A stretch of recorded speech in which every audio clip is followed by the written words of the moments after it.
Heavenly Father, today we put on the full armor to protect us against attack. We put on the belt of truth to protect against lies and deception. We put on the breastplate of righteousness to protect our hearts from the temptations. We put the gospel of peace on our feet to walk in your light, peace, and freedom with the Holy Spirit. We rebuke anxious thoughts. We take up your shield of faith for protection to block and destroy all the darts and threats thrown at us by the enemy. We put on the helmet of salvation to cover our minds and thoughts, reminding us that we are children of a mighty King. We are forgiven, set free, saved by the blood of Jesus. We take up the sword of the Spirit, your living word, that has the power to demolish strongholds and is sharper than any double-edged sword. We come to you, Lord, in prayer daily. In Jesus' mighty name we pray. Amen. Amen. What's up, you guys? Welcome to The Imagination. I'm your host, Emma, and today I'm thrilled to introduce to you a very, very special guest, mother, wife, whistleblower, school teacher of neurodevelopmental, severely autistic, and nonverbal children, and a woman who is quite literally giving a voice to the voiceless, Casey. Casey's story is unlike anything else you've heard on The Imagination, and I'm so inspired by her courage to come talk about some amazing revelations she's discovered in her work with neurodevelopmental children. The story you are about to hear today begins a few years back when her whole life changed. A woman of faith, Casey found her passion serving God through taking care of children who were considered injured, such as severely autistic and minimally verbal and nonverbal kids and young adults who need care and support for the rest of their lives. What she discovered by miracle from God was that these kids and young adults she had been serving actually aren't voiceless at all, despite being labeled as nonverbal. In fact, these children that are labeled as injured and are quite looked down on in society actually possess quite incredible spiritual gifts and sophisticated methods of communication that Casey discovered by accident through pursuing an unrelenting journey of caring to get to know these children she works with the same passion that she serves God with.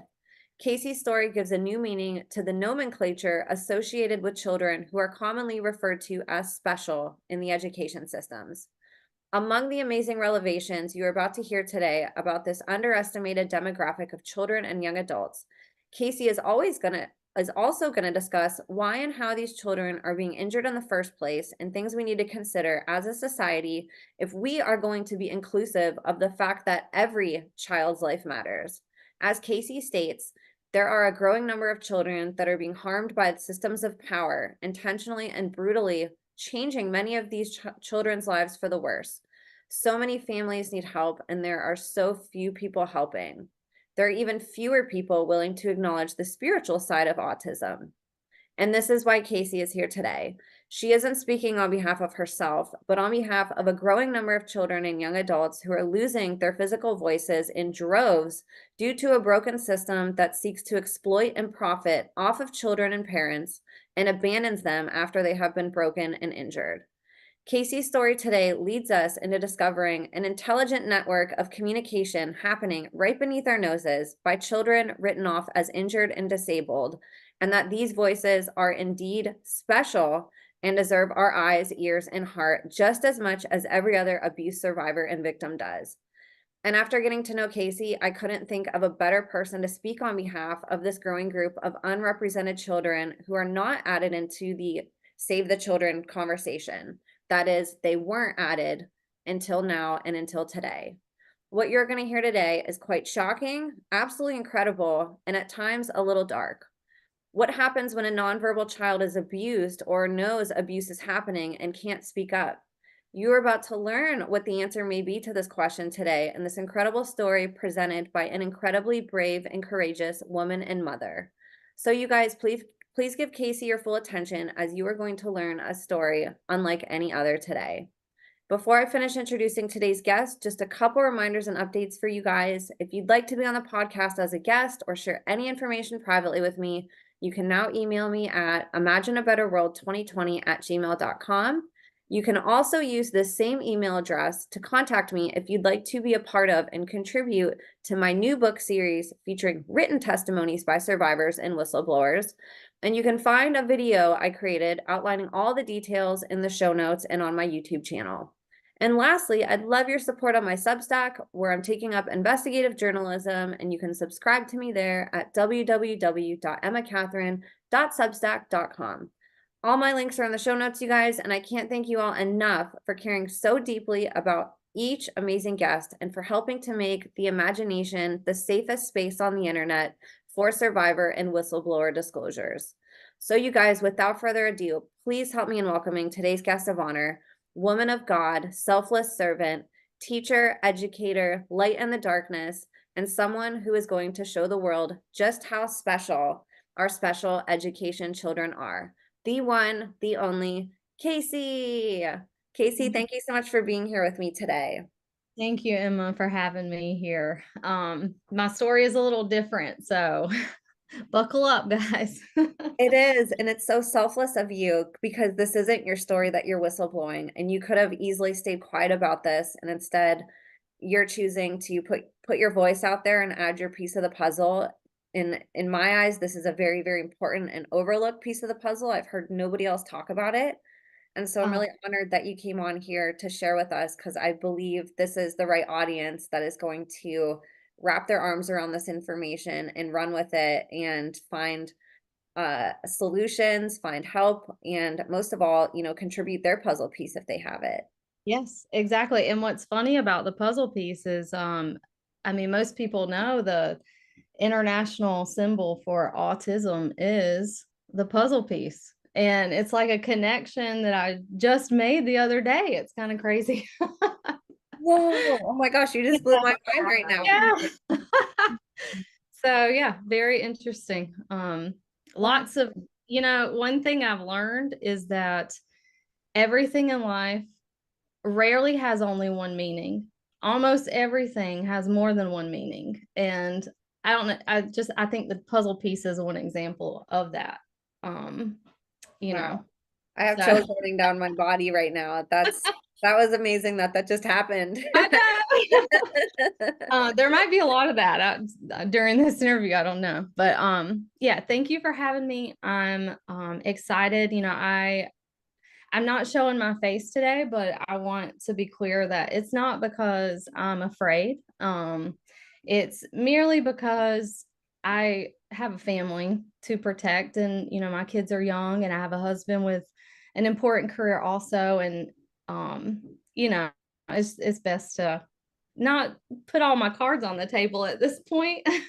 But this information is important to share, and I'm happy to be the one sharing it. So I'm honored to have you. And again, this audience is so receptive of everybody's personal needs and accommodations. And there's been so many on here that have had to make those special accommodations to get important information out. And I think it's so brave and amazing that people like you are finding ways to get around the identity piece and figuring out creative ways to storytell without giving away your personal identity and possibly putting people you love in danger. So you're a hero for figuring that out. And I'm so honored to have you on here, Casey. well, And thank you. If it weren't for you, we wouldn't have a place. So thank you. aw, it's my honor. And so I want to start because I know the focus is not on you today. And again, you're such a hero for putting yourself out there on behalf of literally, a whole demographic of children, young adults, and adults that Mhm. that literally don't have a voice. And I think it's incredible that somebody like you,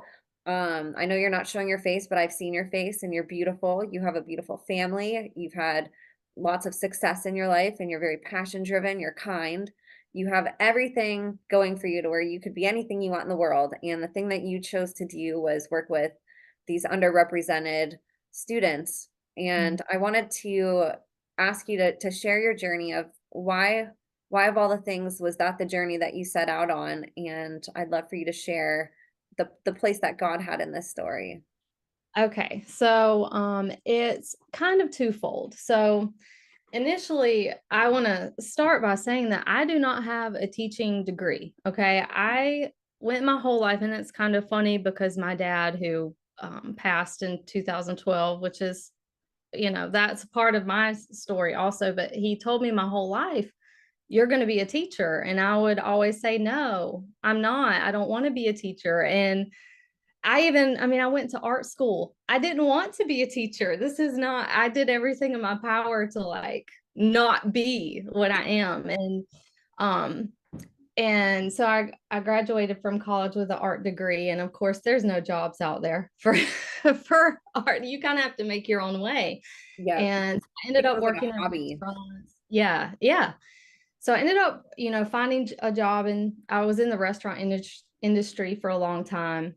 And when I got pregnant with my first child, that's kind of when a shift happened for me after he was born. I had some time off of work. I was lucky to stay home with him until he was around 6 months. And then it was time for me to get back in the workforce because there's bills to pay. So, um, I knew I didn't want to go back to the restaurant industry doing something that really is not serving humanity. I'm really, I was working for my boss and making sure they were making money. And the thought of going back to that after having a child was just like it hurt my soul. And I was like, I want to show my son that the purpose, like the reason we're all here is to help each other. And the best way to show him that is to help other people. So I had a friend who worked at this neurodevelopmental school.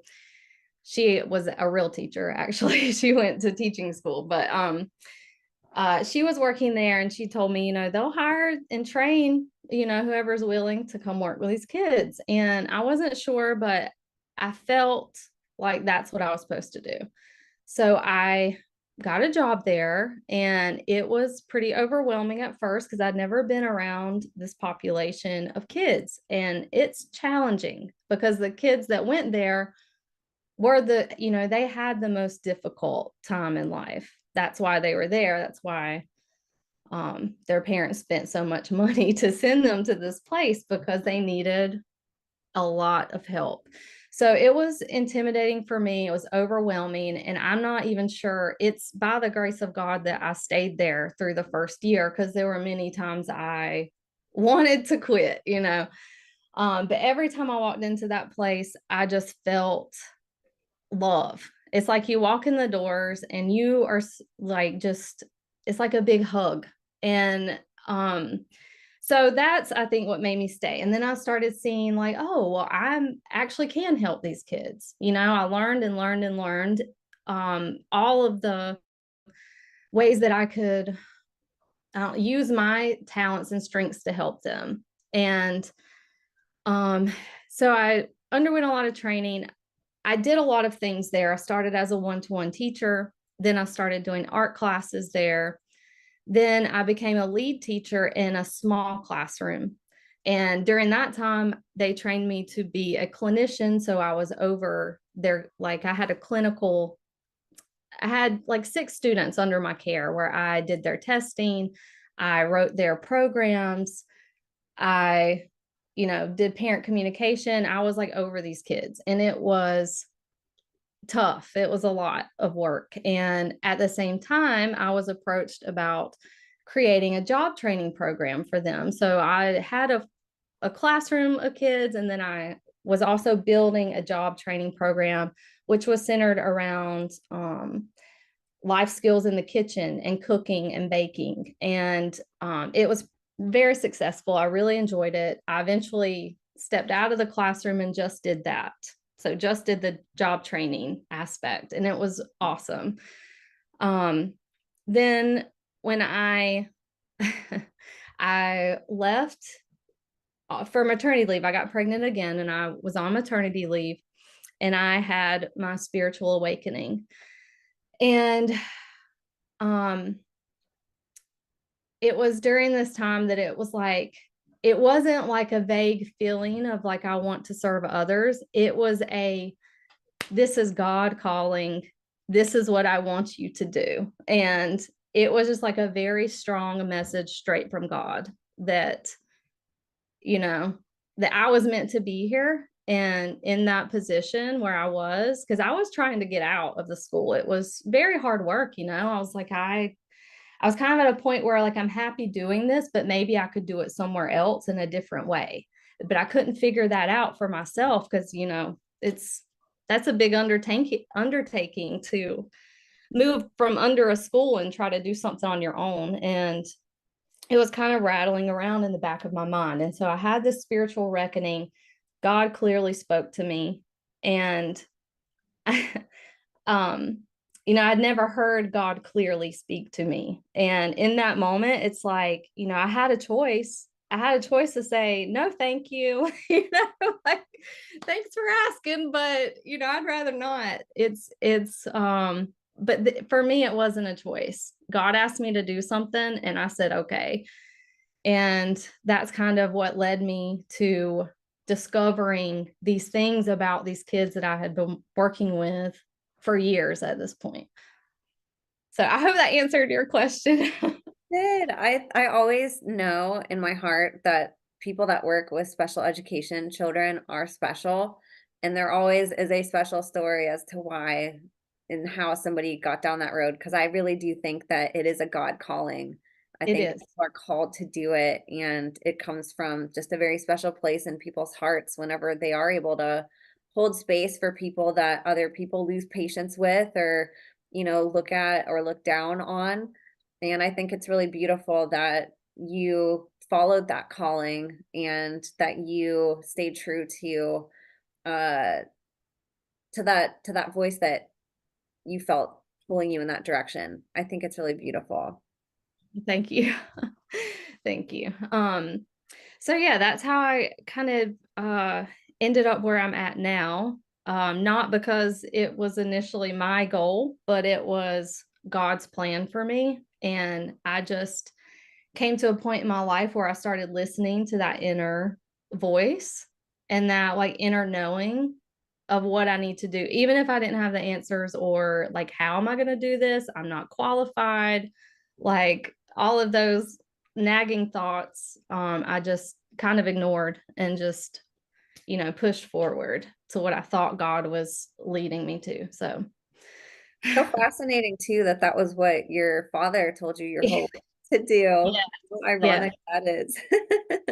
It is one day maybe we can talk about, that part of my life, like leading up to this. I think my dad was a very special person, and I didn't know this until after he passed, which I wish I had a chance to really talk to him face to face and say, how did you know I was going to be a teacher? Like, how did you know that? Right, Um, 100%. but yeah, that's maybe a story for a different time. Yes, absolutely. I'm sure we'd all love to hear that if we're ever able in a position where we can talk about that. So Well, let's go into what happened after that spiritual awakening. okay. So was this something that you felt a change in yourself also, or noticed things that were different when you went back to work? So Um, let's kind of go yeah, back to so that time and like what happened right after that spiritual awakening. okay. So, it was 2020. Everybody was home and for that thing that they had happen. And while I was at home, I was, happened to be, I had just had my daughter right before things really hit the fan and right before we were in kind of a lockdown mode. So I was at home with, you know, nothing to do but take care of kids. And I was kind of, somebody had sent me a video out of shadows and I watched it and I was like, oh my goodness, what is this? What is this real? So I started digging and I went down all of these rabbit holes and I was like, just like anybody who learns this information, you're kind of shook for a while. You're kind of like, what is up and what is down? And, it just the rabbit holes kept getting deeper and deeper. Um, Around this time, I had a scare with my newborn daughter, um, having to do with, injections that they give children. And it was about this time where I learned that maybe we shouldn't be giving injections to anyone, much less freshly born, perfectly healthy babies. So that kind of pushed me into like reaching towards God even more. Like I knew that God was real, but I wasn't like seeking him, you know, but going down all these rabbit holes and having this experience with my daughter, it brought me back to God. And I realized that we are not an accident. We were designed, you know, by God to be here for a purpose. And, you know, I had these realizations come to me, and um things started to happen in my life after I made these connections. Like, okay, I'm not here for no reason. I'm here for a reason, you know? Um, and then I had what I call my spiritual reckoning, where some things were happening in my life. And um, I'll just say maybe the spirit was moving in me, because there was something moving in me. There were emotions coming up. There were things from my past that I hadn't dealt with that were just flooding me, mistakes I had made, regrets that I had, just all of the negative things that I had been pushing down and trying to avoid just bubbled up in me. And it was this one particular night. It was a Sunday night. My kids were asleep and my husband was at work. And all of this stuff started coming up in my mind. And I had this like heavy feeling on my heart. And the only thing that I could do was cry out to God. And I just asked him to forgive me, to renew me, to use me like in a way that I can, you know, make up for any mistakes that I'd made, and make life better for my family and for other families. And just, you know, God just used me. And it's like I prayed this prayer and I felt like this warmth, and I fell asleep, right? And the next day is when everything changed. Like the very next day, after I cried out to God to change my life, he did it. He did it. So, the week before this, well, first, let me talk about the kid I was working I with was gonna say, let's talk about some of the before you awoke. I'd love to hear a little bit about like kind of what you were initially thinking about working with these kids. You had mentioned it was really hard, maybe Yes. stressful at times, something that you thought twice about on occasion or finding a new job. But I'd also love for you to talk about like the special relationships that you sort of were kindling at the time. Okay. All right. So, um, I'm sorry, I'm drawing a blank. What was the first question you asked? Sorry, that was a long-ended That's question. okay. Yeah, so essentially maybe what you had thought about working with these kids Okay. initially, or Right. what you were going through trying to communicate with them, Okay. understand them, and then obviously the relationships that you made. Okay. All right. So initially, you know, I had mentioned I was like trying to figure out how I could get out of this job because, well, I'm going to say the pay is not great.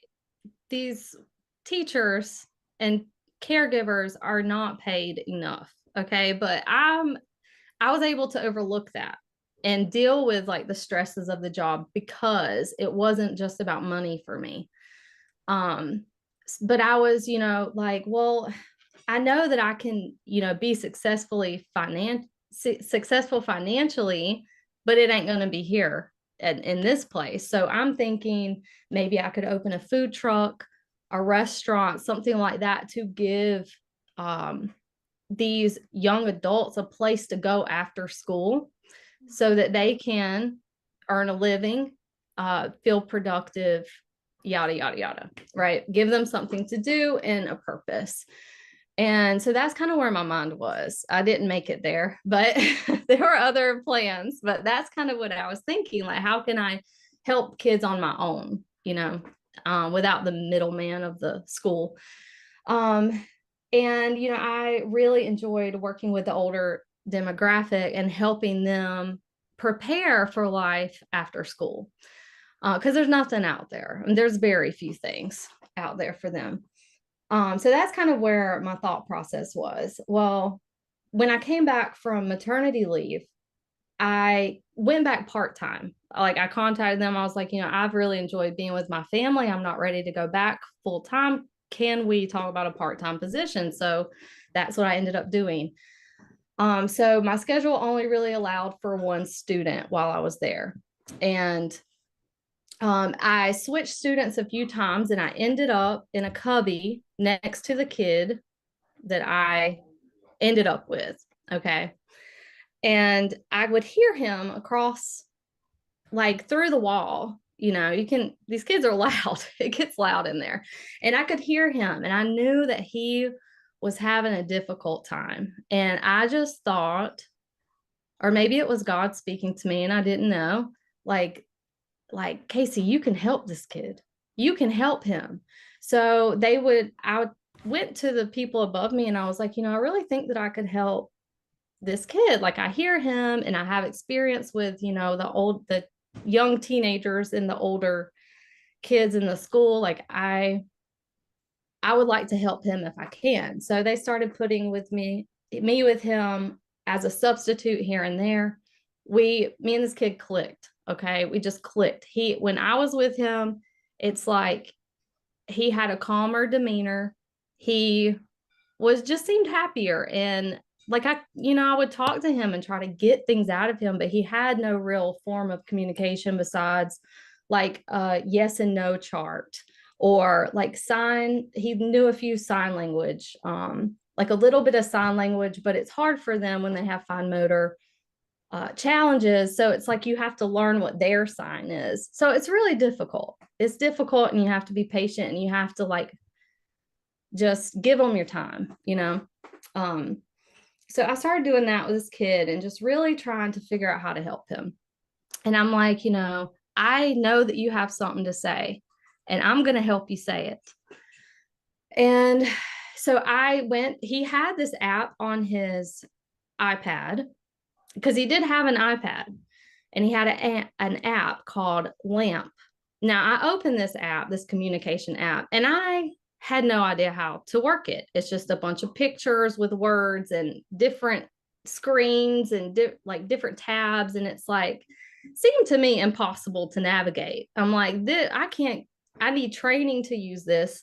I asked for training. I didn't get it. And I started getting impatient. I'm like, this kid has something to say. I'm going to figure it out on my own, because I'm not getting any help here.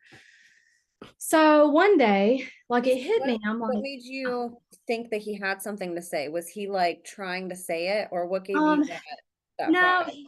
it was just a feeling. Okay. It was just a feeling. And just watching him, it looked like he was trying to crawl out of his skin. He couldn't sit still. Something was going on, like it does with a lot of these kids. And I just was, for some reason, determined to get to the bottom of it. So one day I was like, I don't know how to use this like convoluted app that you have. We're going to figure something out. So I took his iPad, I opened the notes app, and I was like, kid, you know, yes and no. So I'm going to ask you yes and no questions for now, and you can type. So he grabbed my hand. This is when I say assisted, because it is assisted typing. He takes my hand, he grabs it, and then he uses his pointer finger with that same hand and he types. Okay, that's assisted typing. That's just giving them some physical support.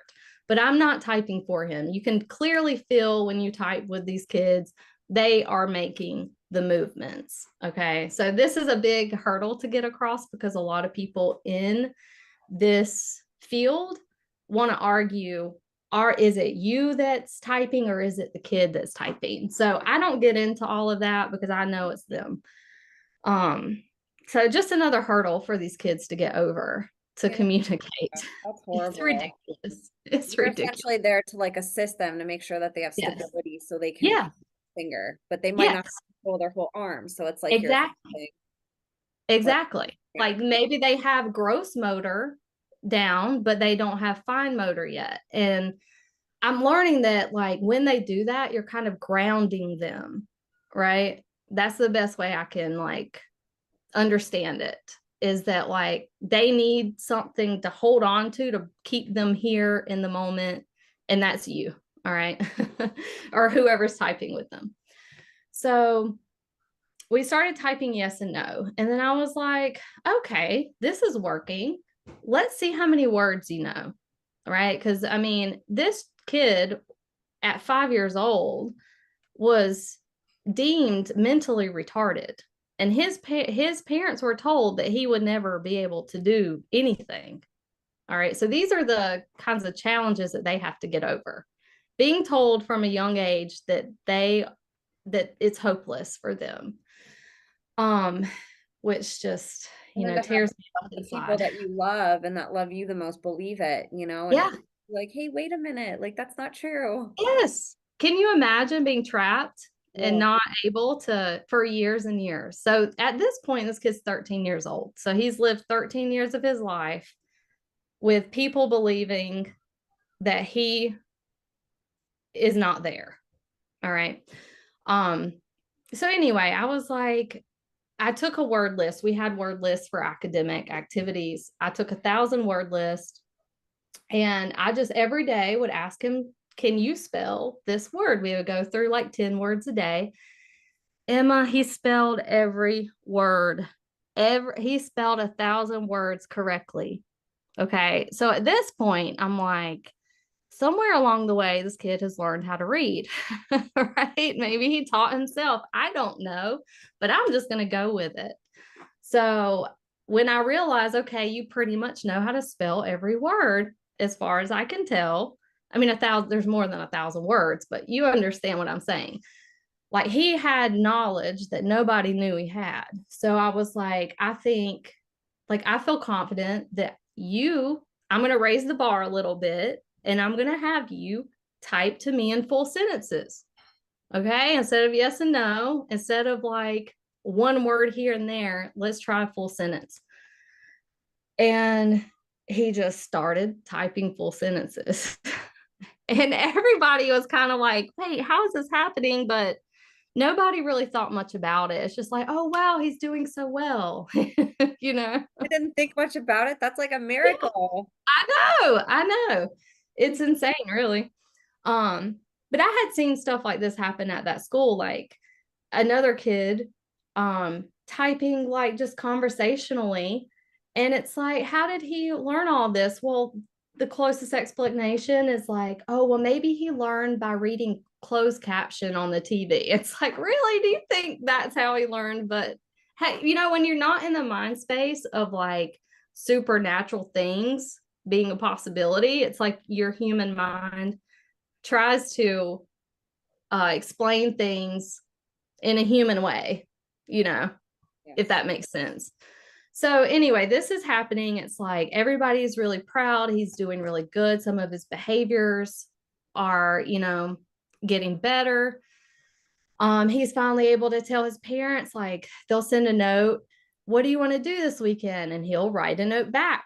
I want to play soccer. It's like they're building a connection at this point that they had never had. And so, that's God moving right there. And I just kept going with it. I just kept pushing.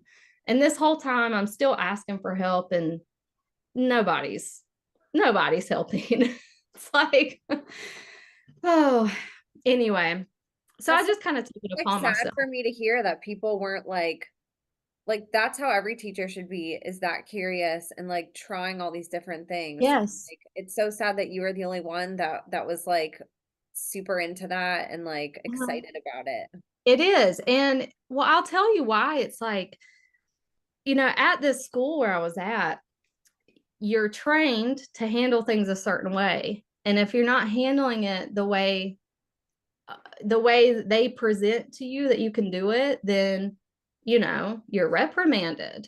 It's like which is kind of silly. I understand this, but one of the things was we could never tell them no. It's like, really? Like we can't even, like, we wanted to keep everything so positive there that we couldn't say the word no to them. Like, say they're standing up in their chair in the middle of a lesson. You can't say, no, don't do that. You have to put a positive, like redirective kind of spin on it. Like, we sit down during lessons, which is fine. But it's like, that's how controlled it was there. So you stayed in the lines or you were told to get back in the lines, you know, and anything that you talked about outside of the kids' programming, outside of your day with them, if you want to have a conversation about anything else that's going on in this place organizationally, then you're reprimanded for gossiping. So they have a lot of like things in place to keep information controlled there and to keep everything on track the way they want it, which it's their school, you know, that's fine. But I'm the type of person that if I see a better way, I don't care what you say, I'm going to do the better way. You know, I'm going to follow my gut because you're wrong. And this works, you know? So, I mean, maybe it might be because I have an attitude problem or a problem with authority, but you just see the truth, and like you understand, you saw the humanity in children that people looked at as these like robotic casings of a human that yeah, like aren't deserving of having normal conversations and normal interactions and like right. authentic people in their life that like want to go out of the boundaries of, you know, talking about like their suffering inside, not being able Yeah, and think about the suffering, and everybody's like, no, like we're all fine and positive and happy. yeah, Like how miserable understanding the intelligence levels of yeah. these children. I mean, it's off the charts, really. I mean, they're way smarter than I could ever be, and Massive. just no way to express it. So now Yeah. I do want to say that like this was a very good school, and these kids are treated like little kings and queens there. Okay. So it's challenging, it's hard, but you know, we tried to show love to these kids all day. But it's like some people did it, they just people are scared to deviate, you Yes. know. It's like People are therapists. afraid to challenge Yes. authority. And you know, I've always been like, you know, follow the rules, whatever, but if I deeply feel a certain way, you're going to know about it. So that's just kind of maybe it's my personality. You're a warrior. So I forget where we are going with that, but that's kind of the background of how I started working with this kid and how I started typing with him. Um so at this point, I also want to mention that I had worked with him right when I started at the school, and I was new. I was a newbie. I was a fresh blood, and I was not used to aggression or behaviors or anything like that. So I worked with him briefly, but he kept doing this thing to me where we would be knee to knee and he would just reach over and thump me in the forehead. And I was like, it's startling, you know, and I was just I didn't know how to process it, and I just went to somebody above me and I was like, I don't think he likes me, you know, and I think maybe we're not jiving and I should be with another kid. So I now I'm wondering if he was trying to like knock some sense into me, you know, like, hey, wake up, I'm right in front of you. But this was years before my awakening, so that's just something I think about sometimes. It's pretty funny. um so you know, I started working with him. He's, you know, we're seeing improvements all around. For example, before I became his teacher, he was having lots of accidents at school as far as like wetting himself. Well, when a kid wets themselves 10 times, 8 times in a day, you can pretty much know that's communication and they're trying to tell you something. Well, as soon as I switched to him, no more accidents. Okay. So he was happy that I was with him and I was happy, and we were just kind of in our own little bubble. Um, and they let us be that way because he was doing so well. It's kind of like, whatever you're doing, just keep doing it. We're not really going to offer you anything else, but just do your thing, you know? So, um, all right. So I'm going to move on to kind of like right after my spiritual reckoning. So that was on a Sunday. The week prior, the kid was very upset all day and he was crying. I mean, he was distraught. And I was like, this was on like a Friday. So I'm like, you know, what's wrong? Like, can you type for me? What's going on with you? Well, he typed that he was upset because of some kind of, he had another teacher during the day because I left before he did. So he had another teacher come in. Well, he had learned that that teacher was being switched and going somewhere else. Well, everyone was very curious how he knew because, as I said, information is very controlled. We did not talk about schedule changes in front of the kids. And the schedule change was announced to the parents, not the children. So we were all kind of baffled. How did he know that this teacher is leaving him? And then it's kind of like, oh, well, maybe he overheard. Maybe he just overheard somebody because we had no explanation. But it was a big to do. Everybody was like, how does he know this? Well, we go home for the weekend. I have my spiritual reckoning. I cry out to God to change my life. That Monday morning, I'm at work. I go to drop off to or pick up, whatever it is. The parents dropped off. I go to the car to get the kid. And I have like a brief exchange with his mom. And she was like, I still don't understand how he knew about his other teacher. Like it's just so wild. And I've been trying to get him to tell me how he knew, but he won't. And she says to me, I swear sometimes he's psychic. And I don't know why. I mean, this is God, right?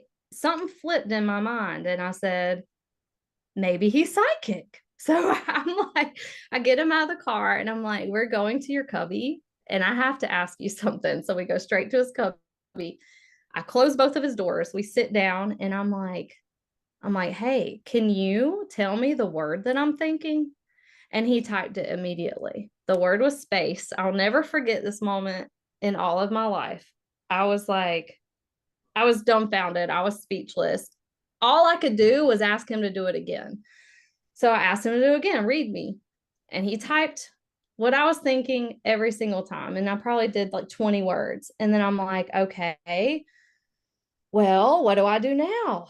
And I wasn't really sure, but something inside of me was saying, you cannot tell anybody yet. Like, do not tell the school. Like, do not tell them first. So we spend like the whole week I just tested him constantly. And because maybe it's a fluke. Maybe he is typing. Maybe I am typing for him, just kind of getting past every barrier that would make me not believe. So then I ask him after we get through that, I'm like, what else can you do?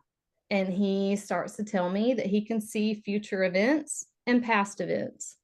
He can see entities. He can see angels and demons.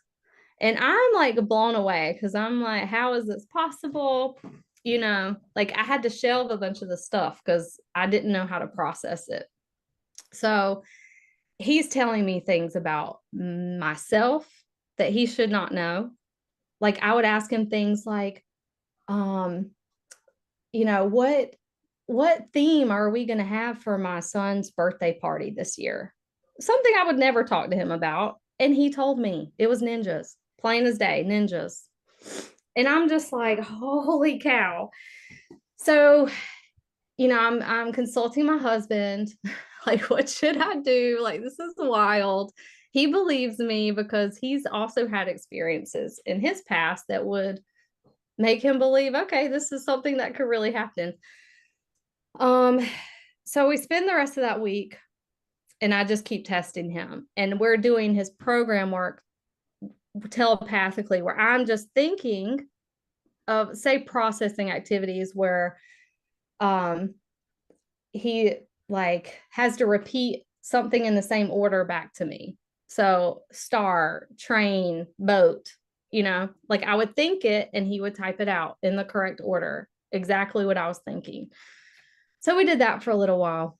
And then I was like, what do you want to do with this information? Do you want to tell your parents? And he said, yes.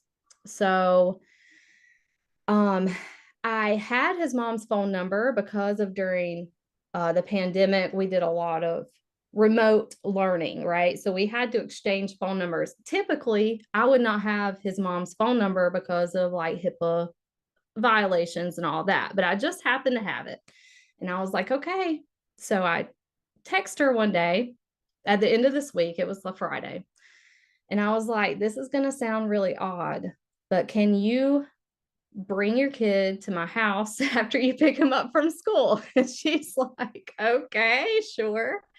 So she comes over with him, and I try to get him to type, but he's too nervous. Like, he can't even sit still, right? He can't even stand in one spot long enough to type this. So I'm like, all right, I'll just tell her for you. So I was like, this is kind of unbelievable, but I found out this week that your son is indeed psychic, and he can read my mind, and he has been reading me for days. And I tell her, how I come to this conclusion and everything. I fill her in.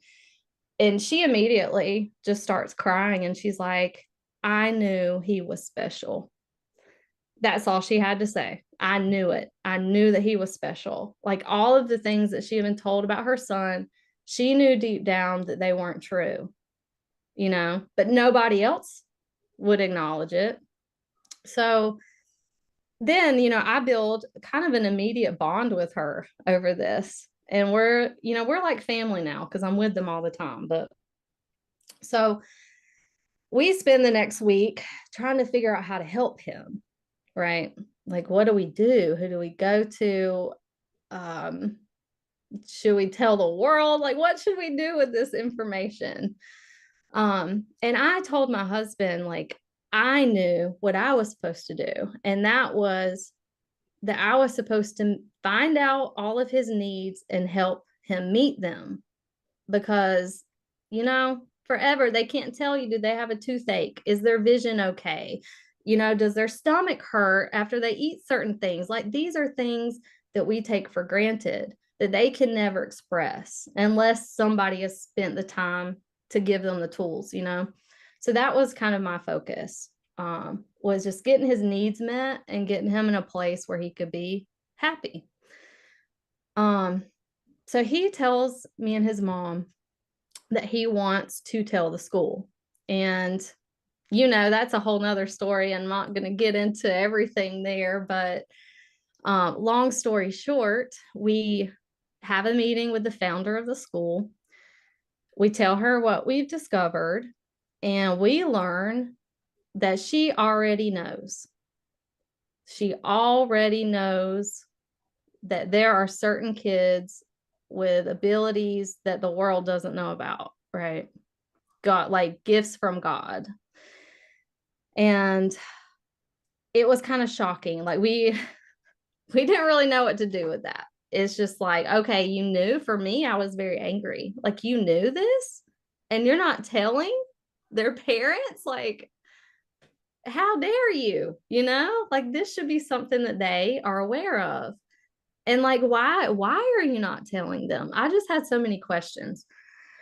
But in that meeting, it was decided that the school could no longer help this kid. All right. He was kind of at the end of the road. There was nothing else they could do for him. And it's like, it was honestly his decision, because he told me before the meeting, he said, we're not coming back. And I was like, okay.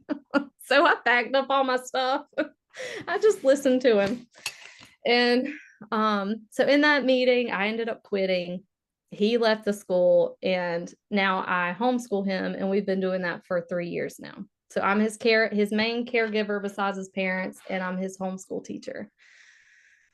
All right. Do we have any questions at this point? If you're able to say, how did they deliver that information to you of, we knew that this was something that these children have? Did they just say, oh, we know? Or did they talk, like, how did she tell you that? Because that sounds like such a casual thing to just be I like, oh, know. we knew. Like, Okay, yes. Well, it was kind of casual. It was like, his mom said the reason we're here is that we found out that he has abilities. He can read minds, and he can do other things, and that's why we're here, is for help. This woman looks at his mom and says, she kind of smirks a little bit, and she says, I thought that might be why you wanted to meet me. And so we're kind of like, what does that mean? And then she goes on to tell us that she is aware, and they have a list of kids that they know can do these things. And all I'm going to say about it is she said, I have a secret list. And it took me a while to process that. It took me days and days because so much happened in that meeting. And it took me days, maybe weeks to get back to that. Wait, hold on. She said she has a secret list. Like, why would you keep this a secret, first of all? So, what are the reasons for these secrets? Which is, something I'm not going to get into today, but it's important to know. So one day I will share all of that. But just it took me maybe even closer to a year for it to click to me that there are people out there that don't want this known because they are not good people. And bad people don't want you in their head. They don't want you knowing what they're thinking or what they've done or what they plan to do. So if there's somebody out there that is like resistant to these kids sharing their gifts, then I will think second. Like I will think twice about who these people are, And this makes sense too of potentially why there's so much red tape with what you're allowed to try to communicate to Mhm. these kids about. Yeah. Yeah. There's control on all levels. And, I'm not saying that every founder of every school like knows this, but it just brings up so many questions. How do they know? Why are they keeping the secret? Who else knows? Who else knows? I think we all know who knows. Yeah. Which is another reason why I'm doing things the way that I am, because I'm not afraid. But there's still bad people out there that want to control this kind of information. So, Yes. Oh my gosh. And so she tells you that, then she tells you that the kid is no longer essentially welcome at the school, which is um, crazy because that child was making such progress there. yeah, yeah. Well, the way that happened was we kind of left. Um, it was intense. Some things were said. We decided we were going to get out of there. Like, since I had quit, he had basically withdrawn himself from school anyway. It's like, okay, we're going to get out of here, and just see where this goes. Well, they ended up emailing his mom and just kind of saying, like, if you want, well, first of all, they emailed me a separation notice almost immediately. Like, okay, you're done. Let's put this in writing. You're not coming back. And then they emailed his mom, and they were like, well, if you just, I don't know that we could accommodate him. If you decide to bring him back, we would have to look at scheduling, just kind of like every kind of facet that they could bring up as to why he probably shouldn't come back to the school, in a nice way. Um, and so it was kind of like that. Okay, well, that's over with. Now what do we do? Um, so I guess the thing that's left to talk about now is like where I come into this even more. So I have to go back before the meeting and before we left the school.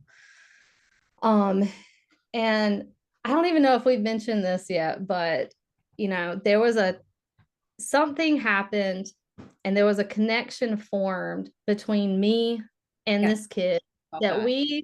yes. So we kind of named it the convergence, because it is a moment in time when our minds met and they haven't separated yet. So it's kind of crazy. But I am telepathically connected to this child now. Okay. So I do want to talk about that and how that kind of came about. Let me find it in my notes because I feel like I'm skipping all around here. No, you're All doing right. great. These stories are hard to tell linear no matter what, because you really do have to skip around to give context. You're doing fantastic. Oh, thank you. Okay. All right. So the week of the meeting, this was maybe two, it kind of blurs together, and I've never sat down or written out the dates. So I can't say exactly what day, but it was on, I think, a Tuesday, the Tuesday before the meeting. So a couple days before we go to the founder of the school, we're anticipating this, all right? And I'm kind of talking to this kid about, what do you want to tell? What part of your story do you want to tell the school to see if they can help you, you know? So I'm trying to help him get it all kind of organized. Well, I mean, I think I'm helping, but really he's running the show. So so we're sitting there typing, and I'm across from him, kind of knee to knee, and he has my hand, and his iPad is in my other hand facing him. So he can see what he's typing, and I'm kind of leaning over to look, because at this point I have to look at the screen to know what he's trying to say. So we're just kind of talking about what's coming up and what's going to happen. And he randomly types, "We are waiting for you to see." And I was like, huh? See what? What else is there to see? I think I've seen it, everything at this point. And he types, "You are para, Para." And I'm like, what? What does that mean? Like, I thought he was not finishing a word, because he's just using the prefix of a word, para. And I'm like, try again. What are you trying to say to me? And he types it again. "You are para."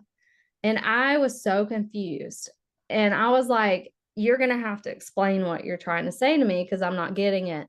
And he typed, "You are psychic." And I was like, what? Like, are you crazy? I'm not psychic. You're psychic. Like, it's not me, it's you. And the next thing that he starts typing, I don't even remember what it was, but as he's typing it, I'm hearing the words in my head. Okay. And I'm like, I stop him and I say, hold on, am I reading you, or are you reading me? Because you're typing what I'm thinking. And he types, "You're reading me." And in that moment, a connection was formed where I was hearing what he was typing. Okay. And I'm just like, I get this like sensation in my body, almost like I'm not connected to it anymore. Like I'm floating right in this little bubble of me and him. It's just the weirdest. That's the best I can describe it. So anyway, it takes me a minute to process what's happening, and he just gets so excited because now we're telepathically linked. And I don't know if it's something he did. I don't know if God reached down and did it to us. Like, I have no idea how it happened. I just know that it did. 1 second, I can't read his mind. And the next second, I am hearing what he's typing. So, if there's anybody out there that's had an experience like this, I could really, I'm really interested to know, like, how did it happen for you? Like, what? I can't be the only one, right? That's just one reason I'm on here. So this happens, and I probably sat there in shock for maybe 10 minutes. And at this point, the kid is quiet as a mouse. And that is not normal. He's always making some kind of noise, but he is just sitting there, calm, quiet, looking at me, waiting for me to process, and I guess kind of waiting for the next thing to happen, right? So, all right. So, in that moment, I started feeling like I was living in a movie. Like, how is this real life? How is this even possible? But from that moment on, we didn't have to type anymore. Like, he could just tell me what he wanted to say.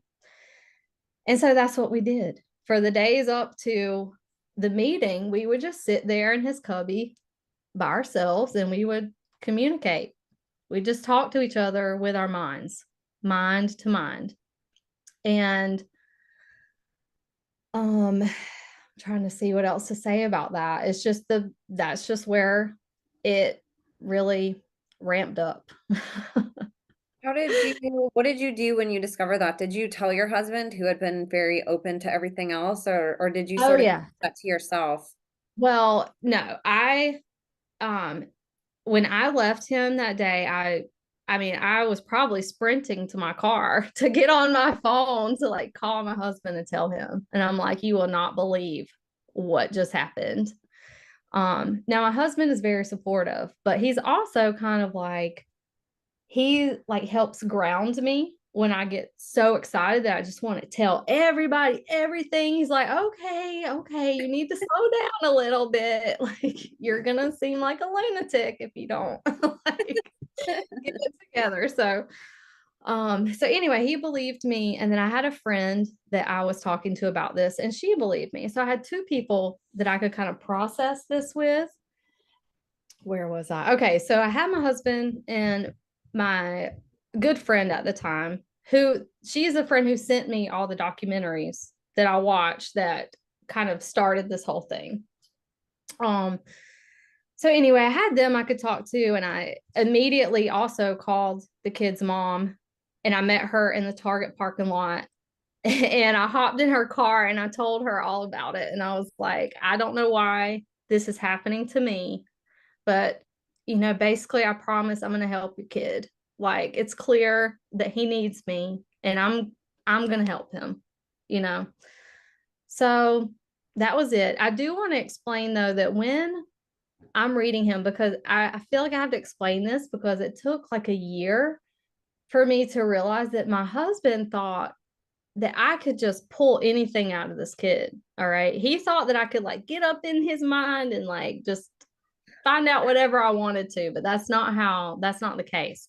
So when we're communicating, I can only hear in my mind what he wants me to hear. Okay. So he'll answer my questions, or if I can't get into his mind the way that he can get into my mind and tell me anything that I ask about my own life. Or, I could ask him anything about myself and he can answer me correctly. I cannot do that with him. So this is like almost a one-way street, but it's like I'm channeling him. Does that make sense? Yes. Okay. Yep. You can just hear select information that he wants you to know, where he's Yes. sort of like all knowing in what he's able Yes. to access. Yeah. Yes. Okay. So the first thing, once we didn't have to type anymore, I mean, he starts spilling the beans, boy. He's telling me things that are blowing my mind, that some of them I won't talk about, but what I will talk about that he shared with me was all the kids at that school that could do what he does. So, um, there's a lot of them. There's a lot of kids. Okay. I'm not talking about every child that is diagnosed as autistic. I can't say that every child has these gifts, but I do know without a doubt that there is a group of them that can do unimaginable things, right? So he starts telling me about his friends there that can do what he does. And so I kind of have, my husband hates when I say this, but I left there with my own secret list, right? um, and I still have this list. I don't have it written down, but I know the kids that can do what this one does. So he starts telling me immediately that one of his life's goals, his missions, one of his purposes is to help save the children. Okay. Now, in this time frame, my mind is like, okay, we're supposed to save these autistic kids. That's what I'm supposed to do, save these kids. Really, it's all kids, right? And the kids that he is here to help are the ones that are coming onto your show. Okay. The ones that are survivors and the ones that are still in it. That's the kids that he is here to help. And so he starts making these connections for me. And just kind of like encouraging me that, like, yes, children are being hurt and we're here to stop it. Like, we're doing everything in our power to stop this. So, what I've learned from him about him and the other kids is that, let's see, almost every one of these kids is nonverbal or non-speaking or minimally verbal. They can say some words, okay, but what's important to understand is, like, even if they can say words, they can repeat words to you, a lot of them have a difficult time expressing original thought. Okay. So they can say words, but they can't say what they're thinking. Does that make sense? Yes. Okay. So he starts telling me that they all communicate telepathically from anywhere. Because I'm asking him, like, so you can read a mind. Do they have to be near you? Is it feet? Does distance affect this? No, there is no distance. Okay. These kids can tune in to wherever. I mean, they're also like little time travelers. It's so amazing. But okay, I'm rambling. So I'm sorry. So he tells me that they work together in the astral realm. So they can visit each other whenever they want in the astral realm. Um, they communicate telepathically from anywhere. They live, work, and play in their own world outside of this physical plane of existence. Okay. So where me and you are, they're here, but their minds and their spirits are somewhere else a lot of the time. So if you ever look at one of these kids and you're like, oh, they're not here with me, they probably aren't. If they can't focus, it's probably because they're not here. Their bodies are here, but their minds are somewhere else. Okay. Does that make sense? Yes, it actually reminds me of like virtual reality, like like the metaverse that they're trying to create, Yes. or like we They can all have their own. I know, Yes, I they was like, "Oh have my their gosh, like that's not even an original idea," it's like they're exactly. copying what they know about this. Yeah. See, you're making these connections, and that's amazing because I never even thought about the parallel there. But yeah, you're right. So they have been basically sent here to use these gifts that God has given them kind of as a compensation for the suffering that they're going through in the physical world. They have these spiritual gifts, you know. So, like, the work that they're doing in the spiritual war is like behind the scenes. It's in the spirit. Does that make sense? Ooh, yeah, Um I have like chills going down my body.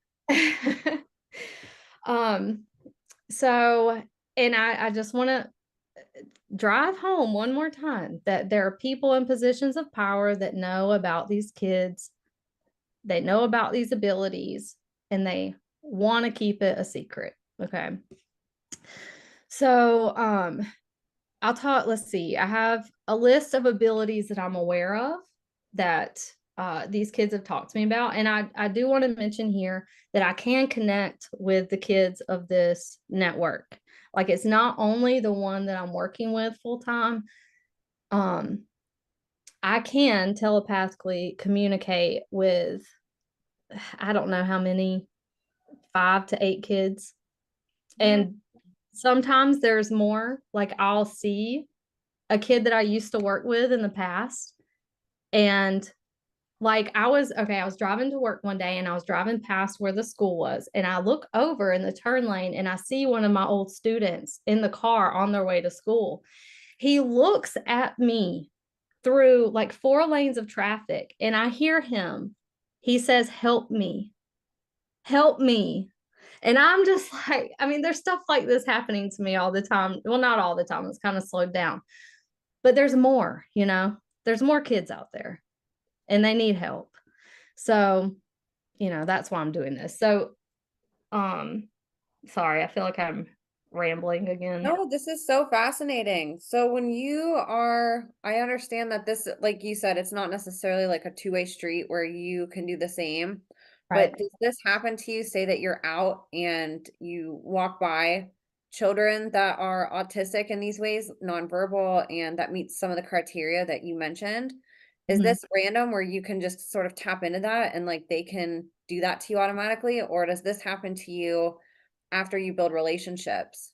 Um, that is a very good question. I want to say that if I were in a situation with a child like this, that I could possibly tap into them. But from my experience, it's been the ones that I'm familiar with. Does that make sense?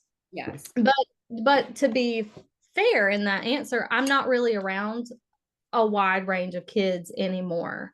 Since I left the school, I'm only with um the kid that I homeschool, and then I work with two others a couple times a week, and I just go to their house, and these are kids that I know about that I've worked with previously, and their parents contacted me to work with them at home, but only one of them knows that their son is special, in this way, because I shared that with her. And she believes me because he has seizures, and he reached out to me telepathically one day. I was like, I believe I was driving out of town. I was like going on vacation. And it's like I got a little mental knock, and it was him. And he said, I just had a seizure. This is just another kid that I work with. And I was like, oh my God, do you want me to call your mom? What should I do? So I texted his mom and I said, are you with him? Because he just told me that he had a seizure, and she wasn't with him, but she went into his room, checked on him. I don't know if you've ever been around seizure patients, but you can clearly tell after it's over. It's like they're discombobulated, and they, depending on the person, they have telltale signs of what they just went through. Well, she's like, it looks like he did. I'm going to check the cameras. Well, she checked the cameras and she didn't see him, but she heard him because he makes a certain noise whenever he's having a grand mal seizure. And she was like, you were right, like you were right. So that's kind of how came to believe me that I'm connected with them. Um, so I work with him once a week, this different kid, and all we do together is like I read a book, and then I ask him questions, and he practices spelling to communicate. He doesn't have to do that with me because we can communicate together, but he needs practice spelling for other people, right? So that's kind of what I'm doing now with my time to like help these kids, because I don't know what else to do. There's only one of me. Um so yeah, there are more. I can connect to some of them, and I do, and I'm without spreading myself too thin, I'm trying to help as many as I can. Now, question about what you can do. Have you had any, or have you met any children or anybody, or have you heard of other people like you who have connected in the way that you have? Or have the children ever had somebody else in their life that they were able to connect with on this way? No, as far as I know, I'm the only person. And now I don't believe that I'm the only person that's experiencing this. Okay. I don't know.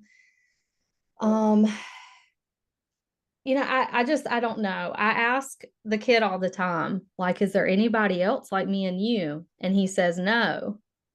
Like, no, it's me, it's me and you. And I'm like, well, we live in a big world. So if there's somebody else out there that does have a connection to these kids, like I would like to meet them for sure. Compare notes, come up with a game plan. Like, what are we supposed to do? Somebody else has another piece of the puzzle, like you always say, like somebody does, whether it's on the level I'm on or in a different way, you know? So, Oh my gosh. I think this is so revolutionary because, like I said, like after talking to you, I've always had a really sensitive spot in my heart just for anybody who's sort of an underdog in life, whether you're a survivor, whether you're just somebody who didn't, have the best upbringing. And especially, these children. I remember when I would be in school, I would just feel so bad that like you do wonder, what are you thinking? And, Uh-huh. what is this person actually like? Like, are they as, I guess, debilitated as they're treated? Or Uh-huh. is there something more to it? Especially because the scale of autism can look two different ways in a sense. You can have that genius level where autism is not necessarily visually or even emotionally or mentally visible without really getting to know the person. You see these geniuses that know math or can play an instrument brilliantly and they look completely normal.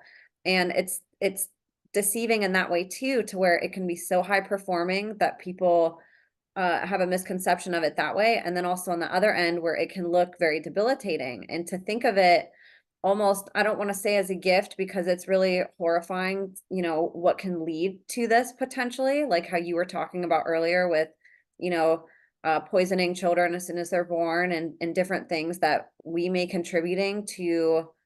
contributing to this happening more, but thinking about there being a layer to this that we're not considering, that there's actually nothing wrong with them aside from a barrier of communication, that they have to do it a different way than we do, in a same way that maybe, and I'm not trying to call them animals, but we build communication with dogs. We Yeah. learn for dogs without having to speak to them. We learn how Mm-hmm. to communicate them by getting to know them, or a baby, that bond between a mother and a baby where the mother can tell exactly what the baby's crying for. You Mm-hmm. know, we work around communication with everything else that we possibly can. And for some reason, with this demographic, we've given up on that, and there's Yeah. so many barriers in the school system. And to think that there's all this brilliance inside that we're misdiagnosing as a disorder or a debilitation or an injury, and we're not considering that there's a whole person in there who could have Mm-hmm. all these abilities, all this intelligence, all this knowledge, the ways of, communicating in the spiritual realm, being able to see things and understand things going around them that most people are blind to. Mm-hmm. That to me shakes me to my core, that there are people that go from birth till death living in their body, being told that they're never going to do anything, being treated as if they're less than a person, and harboring all of these beautiful things, and never having somebody care like you did to discover that in them.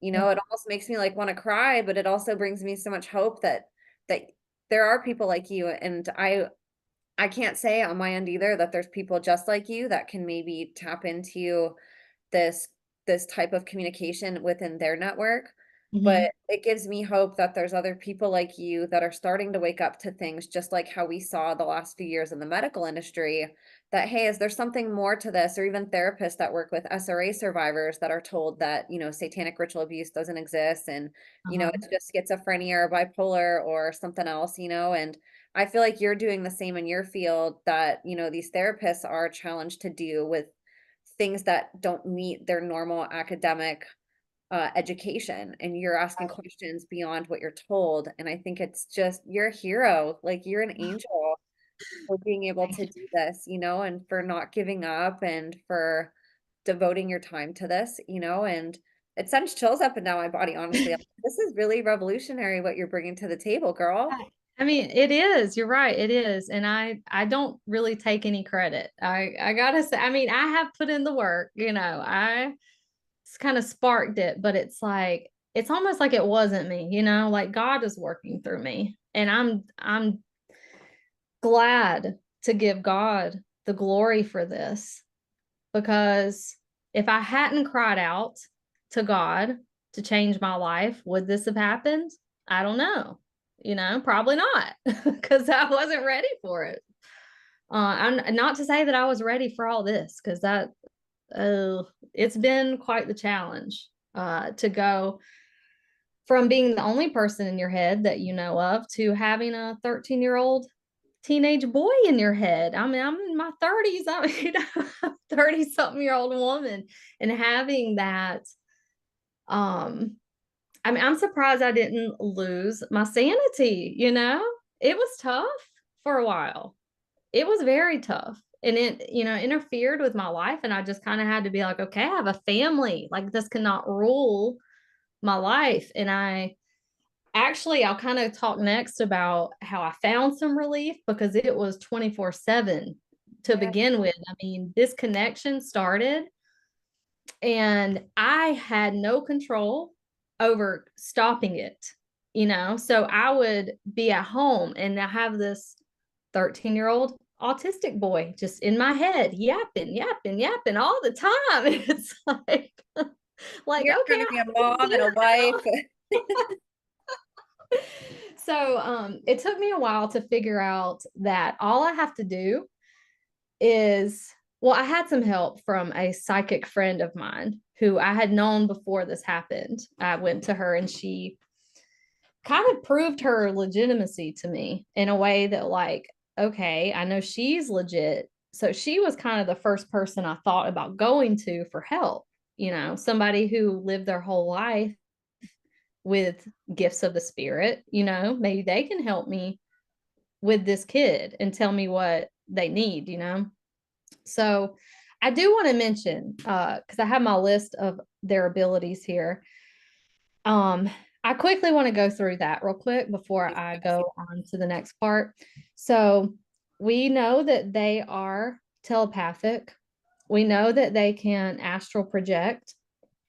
And they can see past and future events. They can see angels and demons and other entities.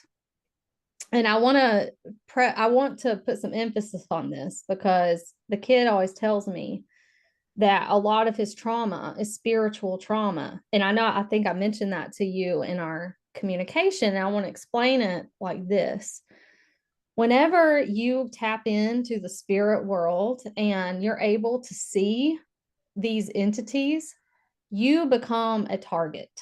Okay. If they know that you can see them, then they're going to come after you. So I learned through him that there were times in his life where his behavior was just off the chain. Like, I mean, they thought something was wrong, so wrong with him that they took him to the hospital because he was manic, crying, screaming, like just losing his mind, it seemed. And of course, the doctors put him on risperidone, an antipsychotic drug. And it did help him. It got him out of the hospital. But when I was talking to him about this incident in his life, he told me that he was being attacked by demons. And that is why he lost every bit of control of his body. Okay. Because he's fighting something in the spirit world, and all we're seeing are terrible behaviors. So I think it's important to know that these kids, they do have behavior issues. And maybe it is because they didn't get what they wanted to eat for lunch, or they're having a hard time explaining that their belly hurts. Or maybe it's because of something that we can't see, and they need us to pray for them. They need us to deliver them from some kind of attack. Does that make sense? Yes. And all the doctors want to do is give them medication. So that's something to consider when we're talking about behaviors with especially nonverbal autistic kids. So they can see these entities and they do become targets.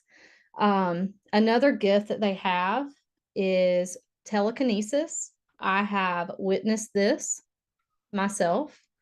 Um, and they also, anything that uses electricity, we'll say anything that's electronic, they can easily manipulate with their minds. And I call them cyber minds because it's just so fascinating. Like, they're little superheroes, right? Let me give you one example of how they can manipulate electronics. So I got a new phone recently, and I just had a few pictures on there. I hadn't really put anything in my phone yet. It was, brand new. Well, I go into like my photo app and I pull up like, you know how on like an iPhone, it'll have like the faces of people, and then you can name that face. So if all the pictures are then filtered into the file for that one face. Well, I have all these faces in here, family, my kids, my husband, whatever. The only one that has been renamed is his face with his name next to it. And I know I didn't do that, so that's just one little example of like, all right, now you're, you know, messing with my phone. Like, what else are you messing with? So I know that seems probably unbelievable, but it's absolutely the truth. So besides just like these abilities of reading people, they can manipulate physical things in the physical reality. um Whoa. yeah.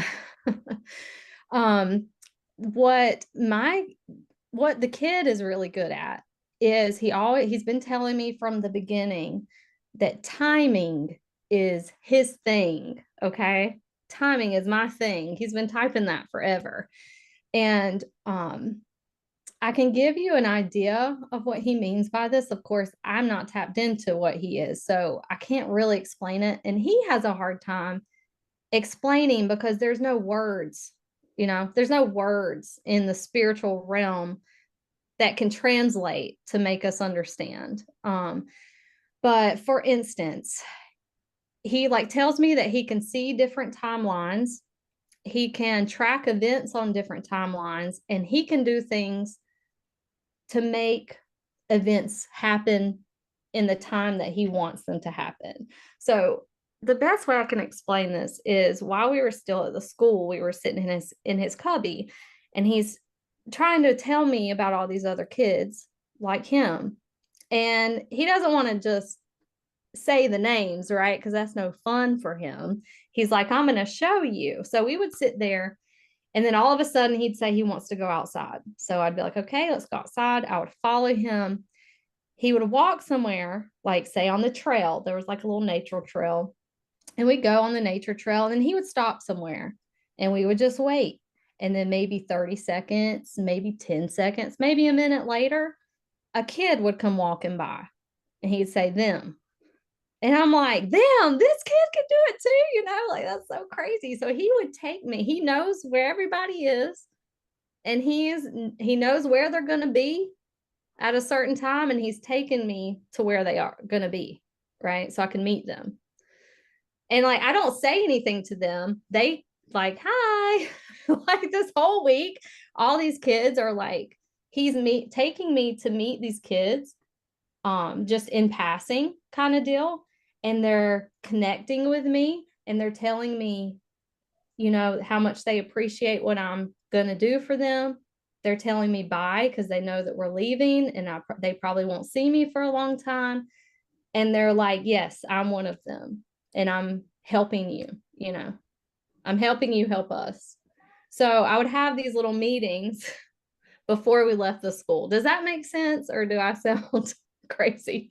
No, that's amazing. That is so And incredible to think yeah, that they're all connected. uh-huh. Yes. And if one day, if you ever want to talk to his mom, she has story after story about timing that like is just unbelievable. Lots of different examples. And she's told me many times, like when he was in kindergarten, they would be like, we think that he can tell time because he knows he knows when you're going to be here, and he always just goes and gets his backpack, and like then you show up to get him. Like little things like this throughout his life. It's like, okay, well, how does he know? you know how does Yes. he So when he says timing is his thing, that's the best I can put it. But I know he has access to timelines, to, future potential events and the unfolding of those events. And he manipulates them. Okay. And then the last thing he told me, well, honestly, it's one of the first things he told me, but it's last on the list.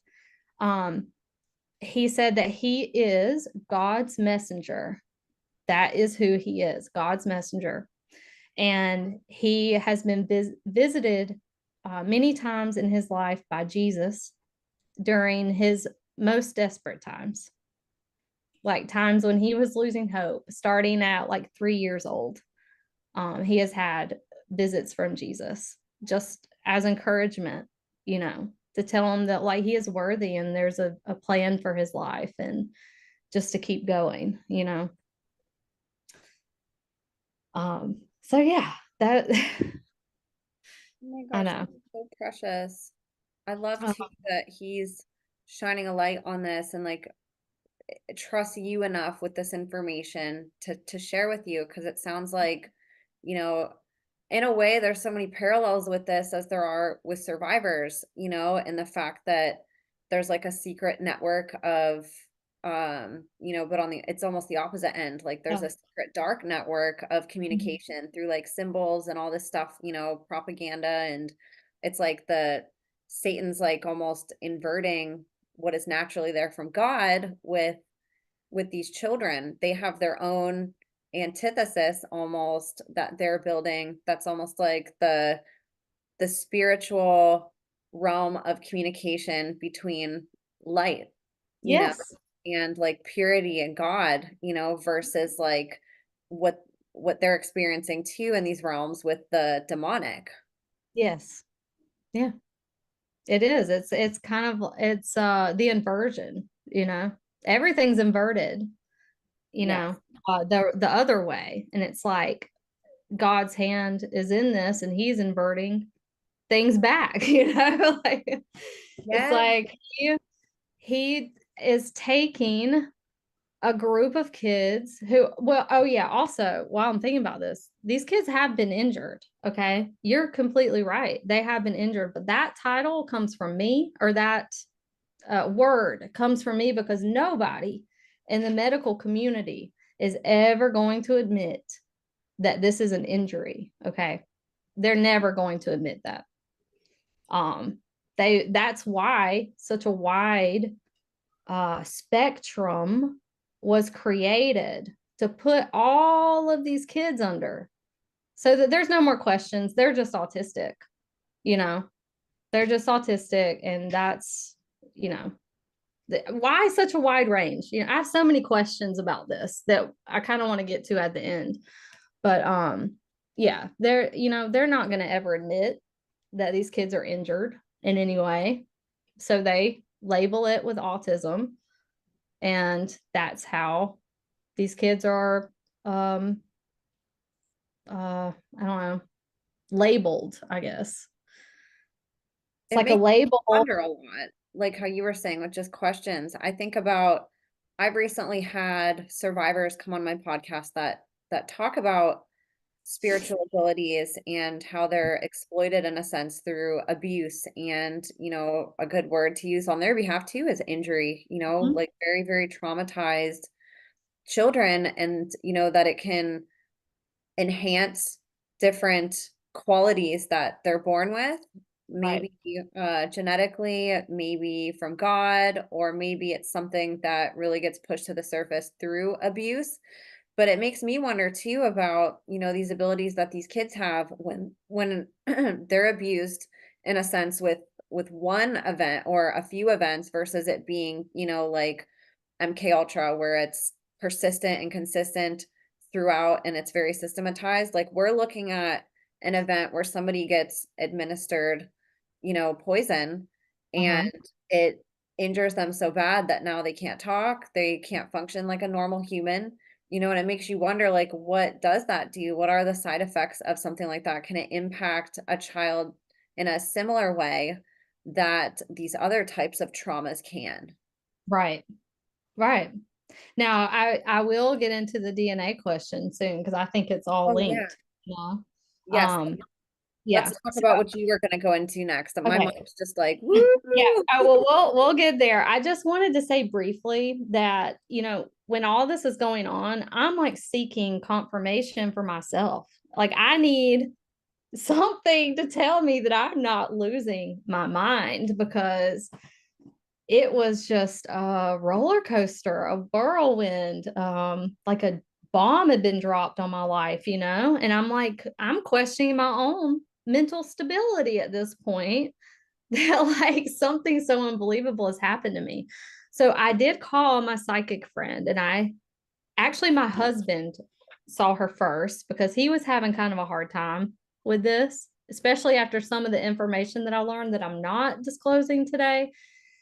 um it was pretty crazy, and he was worried, about my safety, and like, is somebody going to come after her for this happening to her? Like, is somebody going to come after our family? Like, he was kind of, I don't want to say fearful, but he was thinking about all the things that I was not thinking about, right? So he actually went to our psychic friend first, and she kind of eased his mind, but she also told him that, like, you need to tell her to be very careful. You have children. People aren't going to react kindly to this.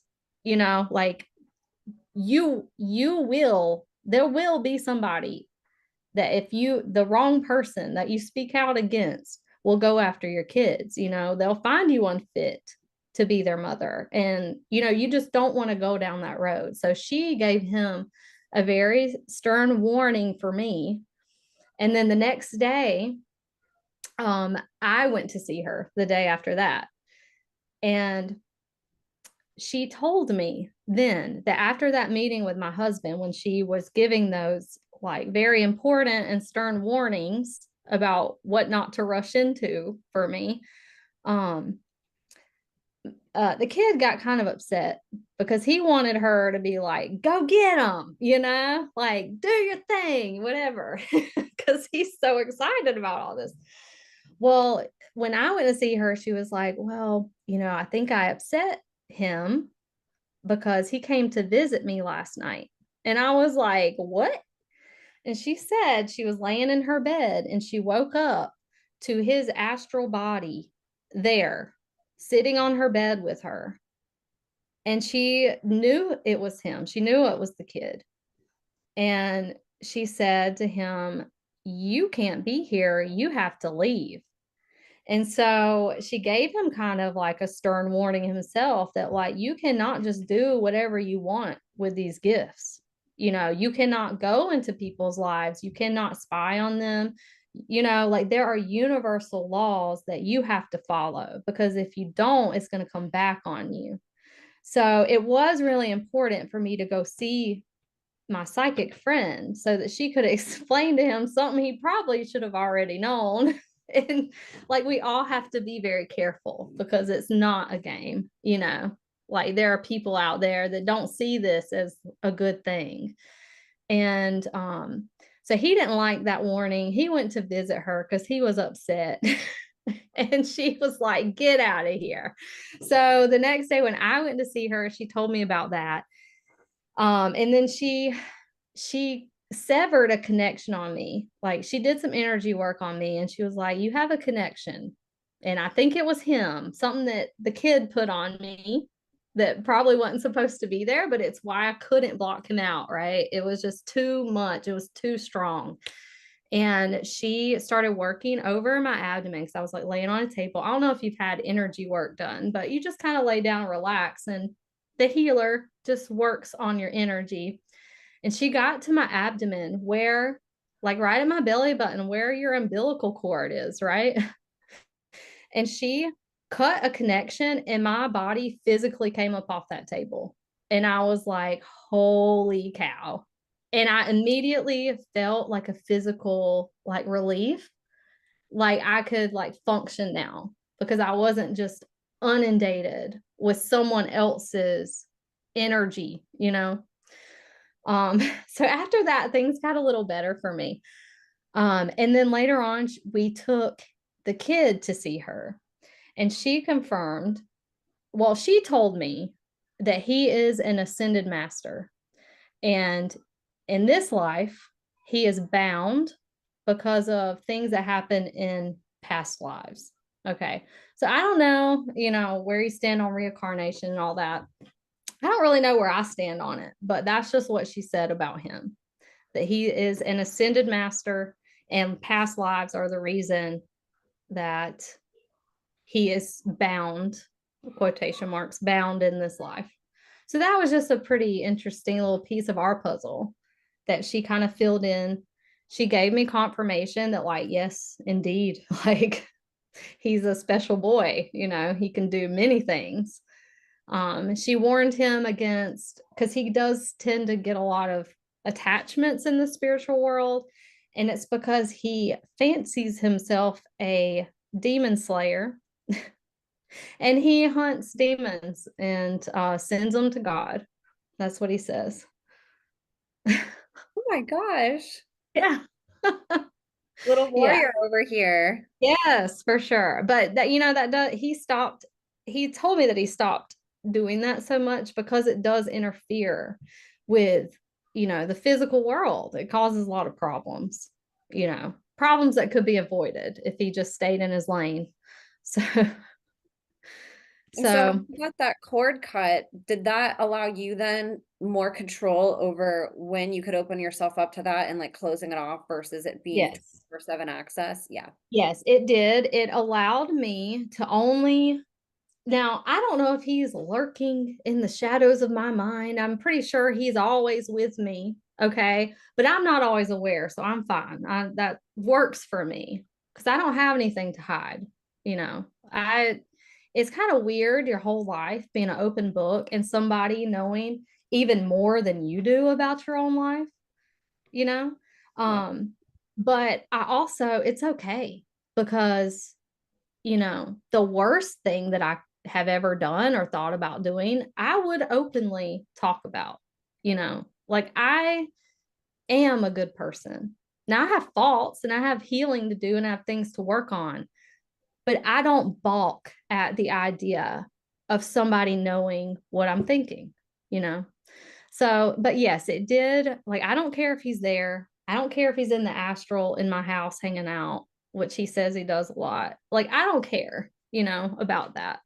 Um, but the way that I can control it is it's all about where my attention is, right? So I can go now days without communicating with him just because I'm not thinking about because I'm living in the moment. I'm taking care of my family or I'm doing my chores, I'm feeding my chickens, whatever. Like if my mind is not focused on him, then, he can't just barge in to my thoughts. Does that make sense? Yes, it makes total sense. Thank you for clarifying that. Yes. Yeah. um, so yeah, do you have any questions so far? I appreciate you letting me ask them when I do. I feel like I have so many questions, but it's more like, stuff that you probably wouldn't know either, just how we have Yeah. like it brings up a lot of questions that probably right now don't have an answer and that maybe Uh-huh. these children can eventually answer for us.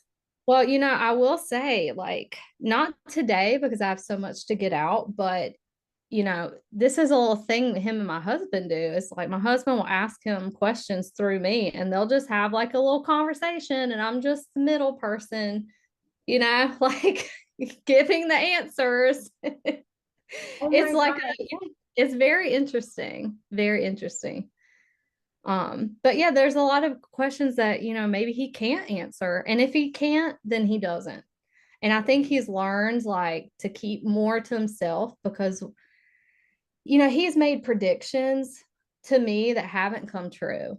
But it's like his translation of what he's seeing. He's trying to translate something that's not in this dimension into something that I can understand. And a lot of times it's not right. You know what I'm saying? Does that make sense? Because Absolutely. like either timelines will change or maybe just me knowing what's going on changes things.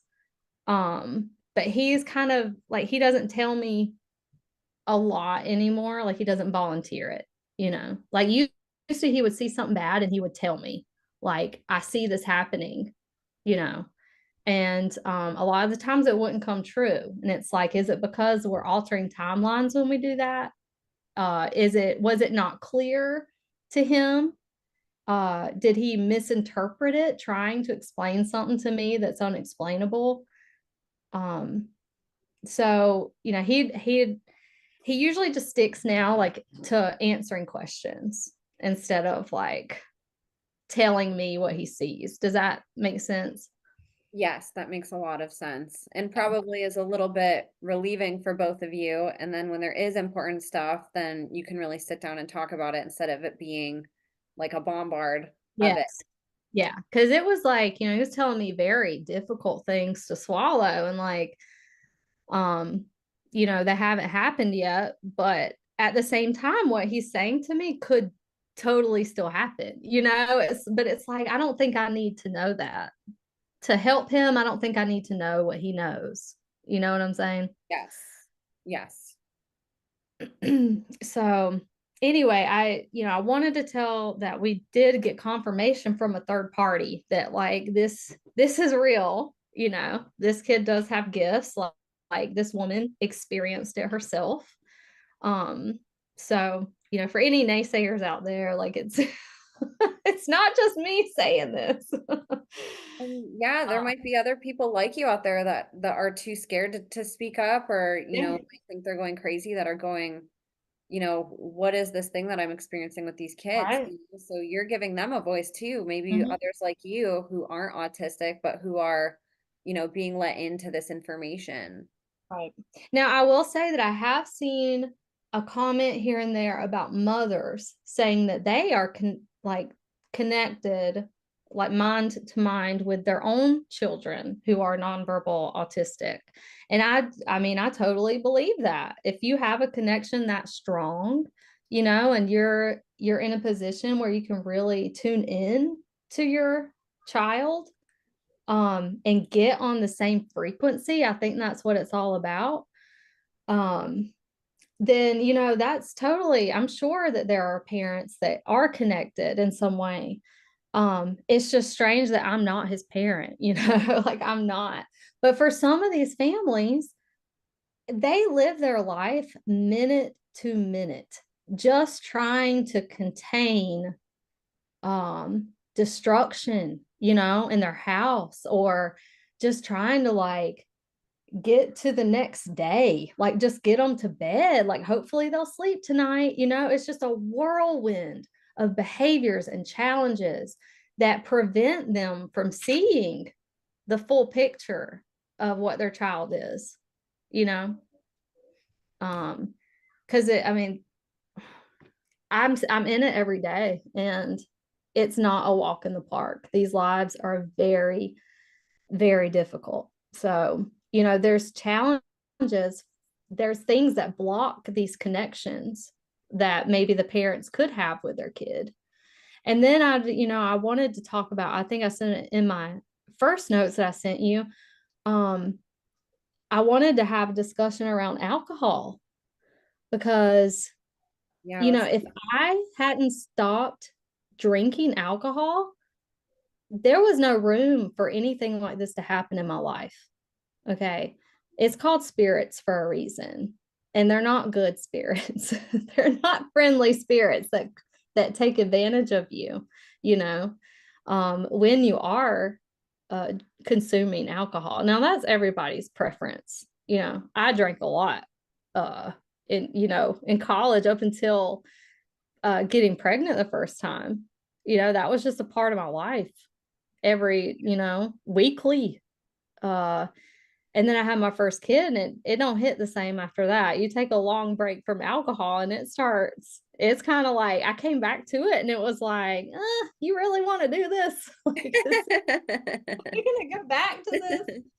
And it took a while, but after I had my second kid, the first time I just had a margarita at a Mexican restaurant, and just with my meal, that I just wanted a margarita.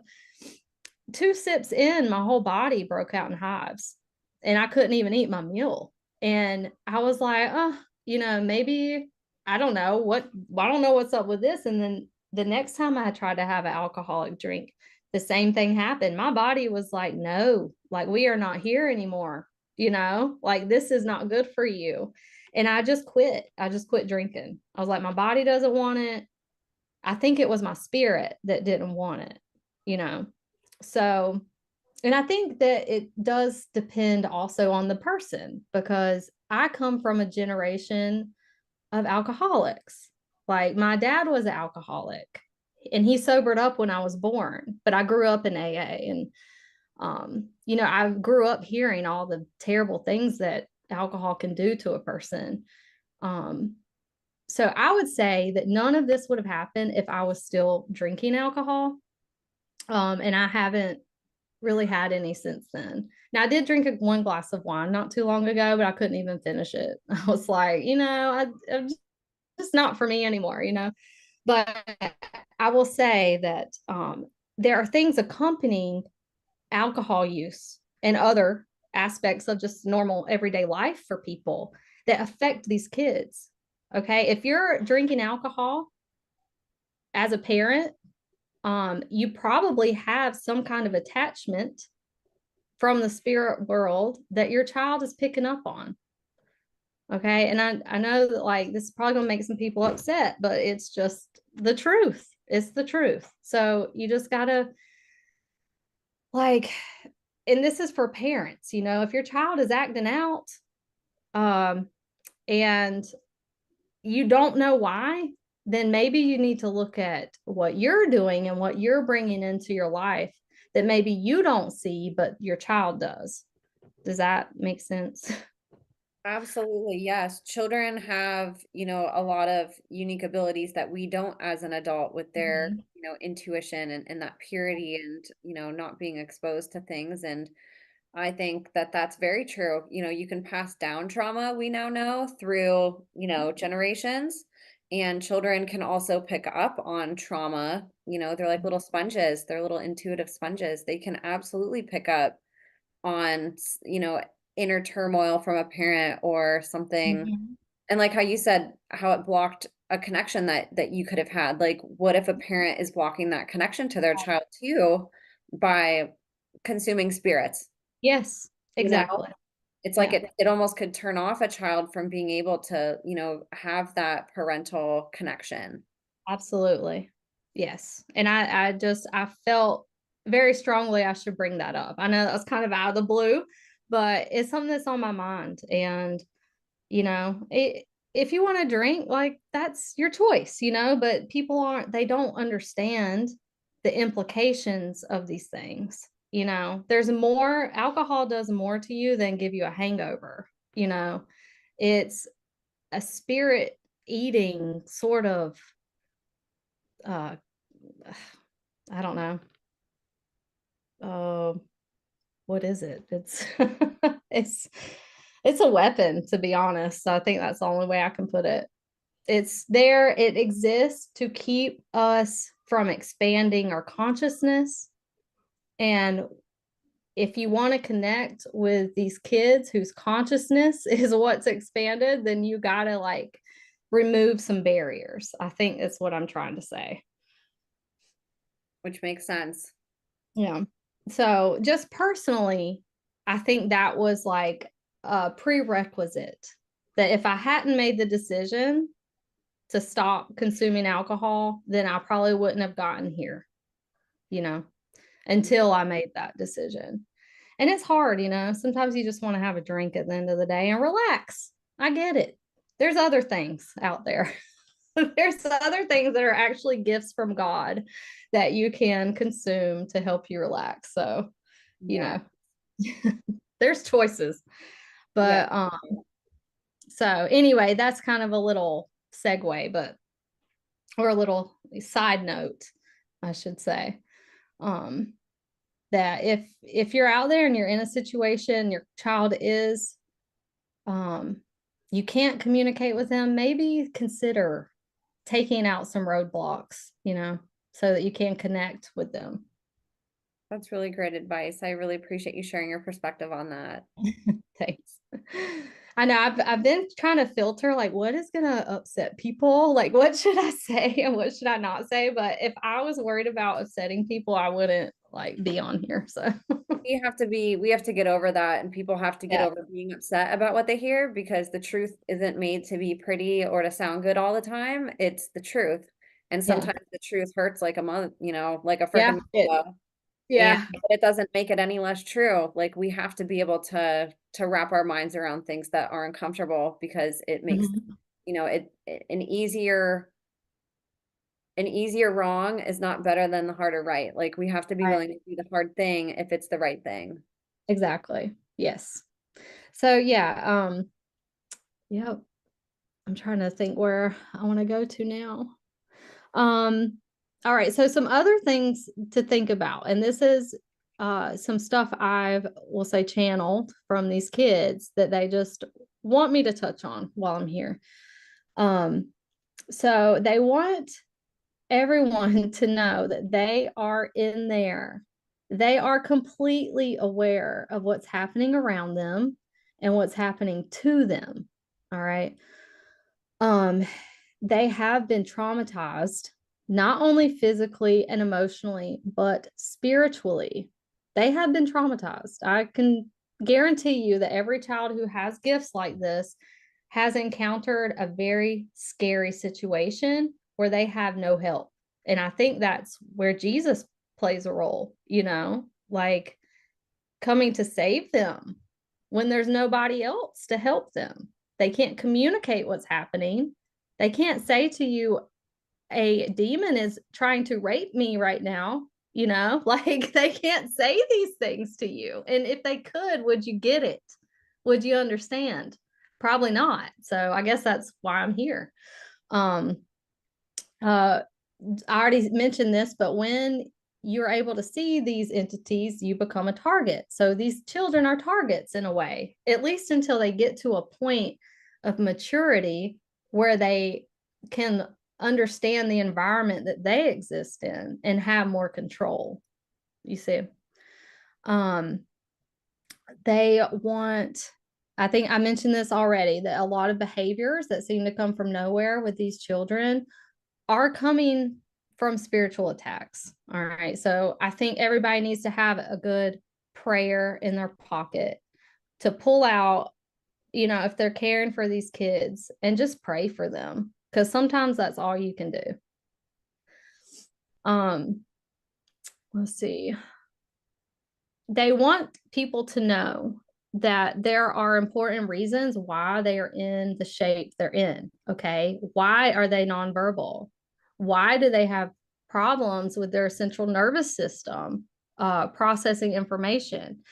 And, they've told me that it's not an accident, and they were targeted in many cases before they were even born. All right. And this is where we get into DNA. Some system knows how to find these kids, okay, whether it's through spiritual means of divination or whatever. I don't know how they work, I don't know what they're doing. But they have ways of knowing who to target. And I believe it's partially through their DNA, right?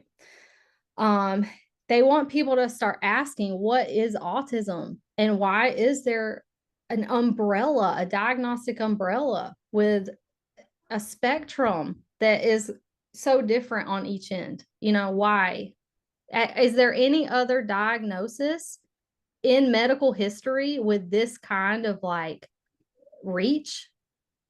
I mean, in my experience, if you're medically diagnosed with something, it's like every person has the same symptoms that comes in, every person has the same thing, but these autistic kids, it's just so different. You know how many types of autism there are?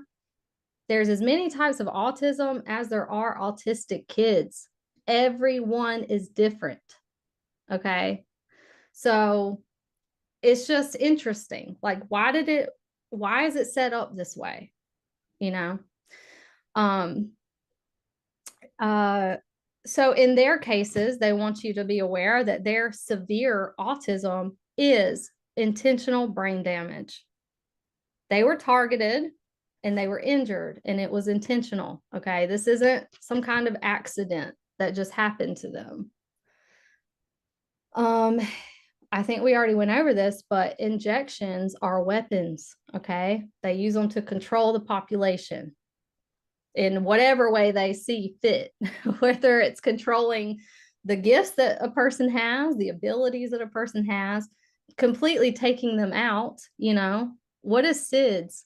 Are people talking about this? What is SIDS? Because it seems crazy to me, that a perfectly healthy baby would just die overnight for no reason. No, like people got to start asking these questions.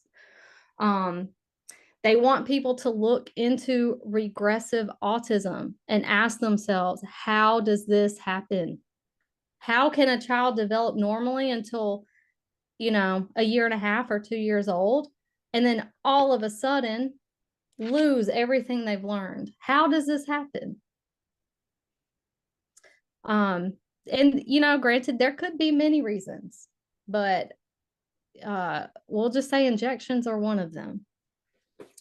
Probably the main one, but and they want people to know that if you have children, preventative health care and well visits for perfectly healthy children is a scam.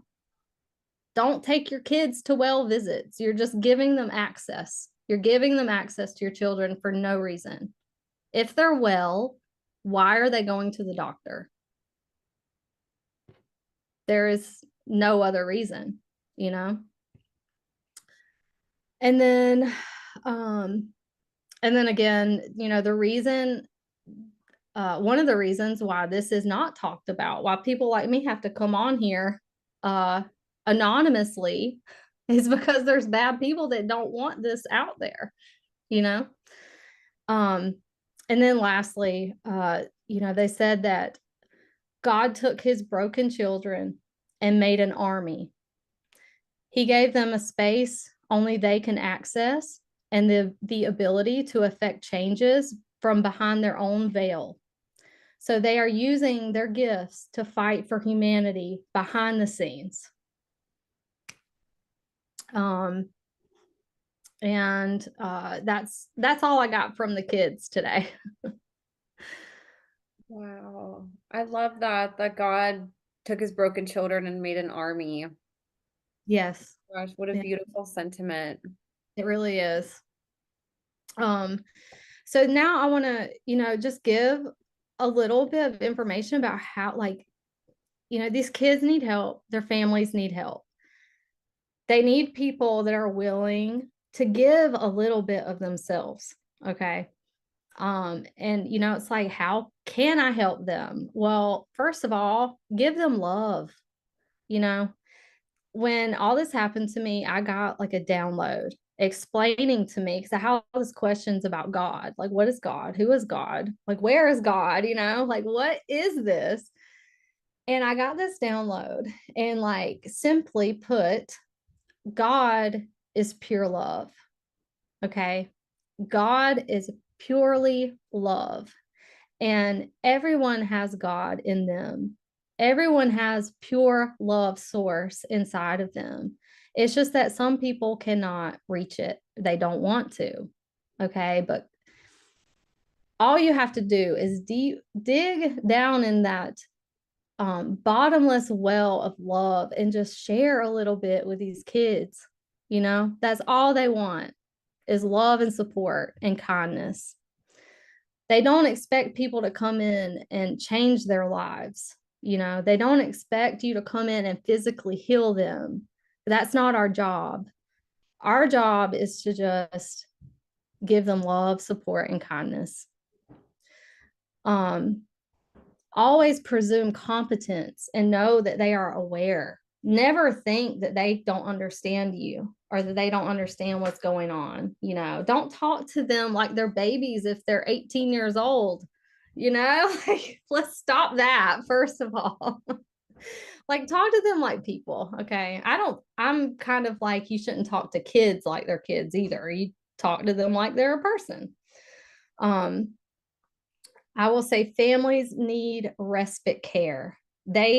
Parents need a break. So if there's a respite program in your area that you could just donate a little bit of time to, so that these kids can have the care they need, so that their families could take a break, a weekend here and there, like, that is monumental, because these parents is 24/7. They have no breaks. Like, this kid is lucky that he has me, because I go and I take care of him, and his parents can get other things done that need to be done. They can take a nap if they need to, you know, they just need some help. Um, I would say one of the best ways that you can help these kids is to share your own gifts with them. If you're good at art, share your art with them. Help. That's what I do. That's what I do now. I go to these kids, and we paint, or I help them in the kitchen cook something that they want to eat, you know, like help them develop new skills that are appropriate for them, simply by tapping into your own gifts. That's all you got to do. Um, and like I said, I do art with them, I do cooking with them, I read with them, whatever they want in the hour or 2 hours that I have with them, that's what they get to do. And then they have an hour or 2 hours where they get to make their own choices. They get to choose what color paint. They get to choose what brush they're going to paint with. They get to choose where they put the color on the canvas. They get to choose what recipe they want to make. You know, just give them some choices so they can have some control in their lives, so that their lives aren't just happening to them. So those are just a few ways that, like, if you're not sure how you could help, those are simple ways that you can help. And it's uncomfortable to be around people that aren't like you, but get over it. You know, like, you just gotta get over it.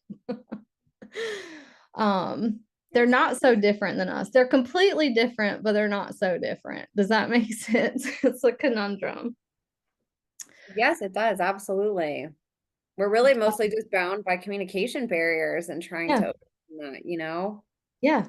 Yeah, just be there. If all they want to do is sit down, if your presence is what they need, like if they just need you in their vicinity to ground them, to energetically help them in some way, there's always an energetic exchange, okay? And we may not be aware of this, but they are. And if you're not on an energetic level or frequency that is helpful for them, they don't want to be around you, you know, like, get out of here. And maybe that brings behaviors because they don't want to be around a certain person because they just can't, there's nothing there for them. And also this energetic exchange could be a reason why, like, you know, for years I'm like, these kids are doing more for me than I'm doing for them. It was just a feeling that I had. And maybe they are. They're doing things for us that we can't even see, you know? Mhm. That's so beautiful to Um, think about and consider. yeah. I mean, just about anybody you talk to will say, yeah, I learned more from them than they learned from me, or I'm getting more out of this than maybe they are. And I think that's why. I think they're on the low, helping us reach like our highest potential. That's So, beautiful. I yeah, appreciate I mean, hearing that because I think there's like how we were just talking about, autism is growing. Most of us know somebody or know somebody that has a child that has it. School mhm, teachers, it's becoming more mhm, prevalent that these classes are only growing in schools, they're not shrinking. yes, And, again, it's so misunderstood how we got here, why people aren't concerned, and then also, what can we do about it? And unfortunately, there hasn't been, it seems, a strong pull to actually help these kids. It's like they just become part of this medical system. Let's just keep them yes, medicated and quiet, and let's keep the people around them quiet. And to think that, there's nothing there except just the shell of a human. It's not worth trying to communicate with them. It's not worth trying to understand this is just the way it is, the way it's always going to be. They're never mhm, going to be, a real human in a sense. And I love that you're, again, bringing that humanity back. Like, you're helping us take a population that has been deeply traumatized. I can't even fathom, without any physical abuse, being stuck in your own body and having every single person around you just think that you're like a vegetable basically, and like just this yes, thing that needs, care and has no control, has no knowledge, has no ability to learn or communicate.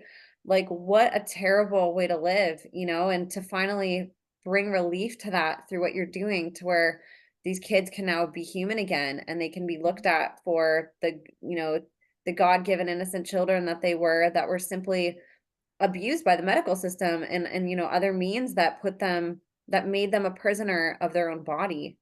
I think that's really beautiful that you're helping us understand this more and, shining such a light on what they've built between Mm-hmm. them and like how they've learned to navigate the world, almost in this covert way that we're Yeah. not aware of, just to think that all these like communications could be happening around us like radio waves between children and they're communicating in ways that we can't.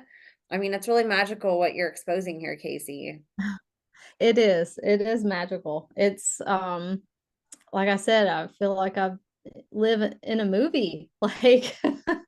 Like this, I'm living the script that God wrote out for me. And I could never, with my own mind, even make this stuff up. I'm not even creative enough to dream up something like this. So it, Right. it's it's insane, really. I mean, it's so beautiful and heartbreaking at the same time. And I think it takes people, like very strong people, who can face the most horrific truths in life, live with that, like take that on, but not let it stop them or destroy them or even slow them down.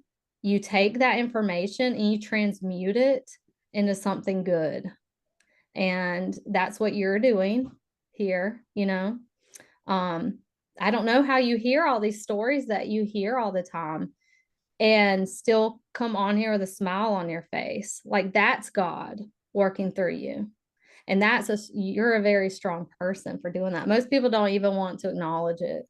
um and um they can't comprehend it, they can't fathom it, so they just push it aside, like that's not my problem. Like my kids are healthy, and maybe they're thankful for that, but well, there's other kids that aren't.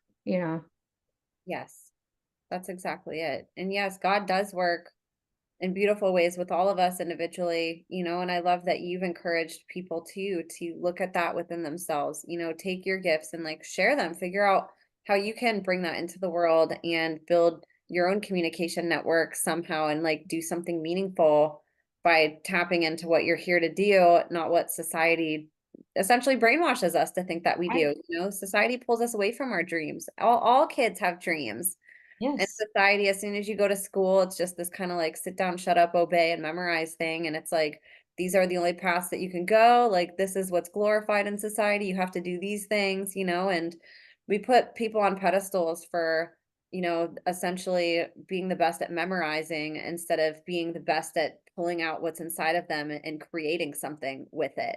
Right.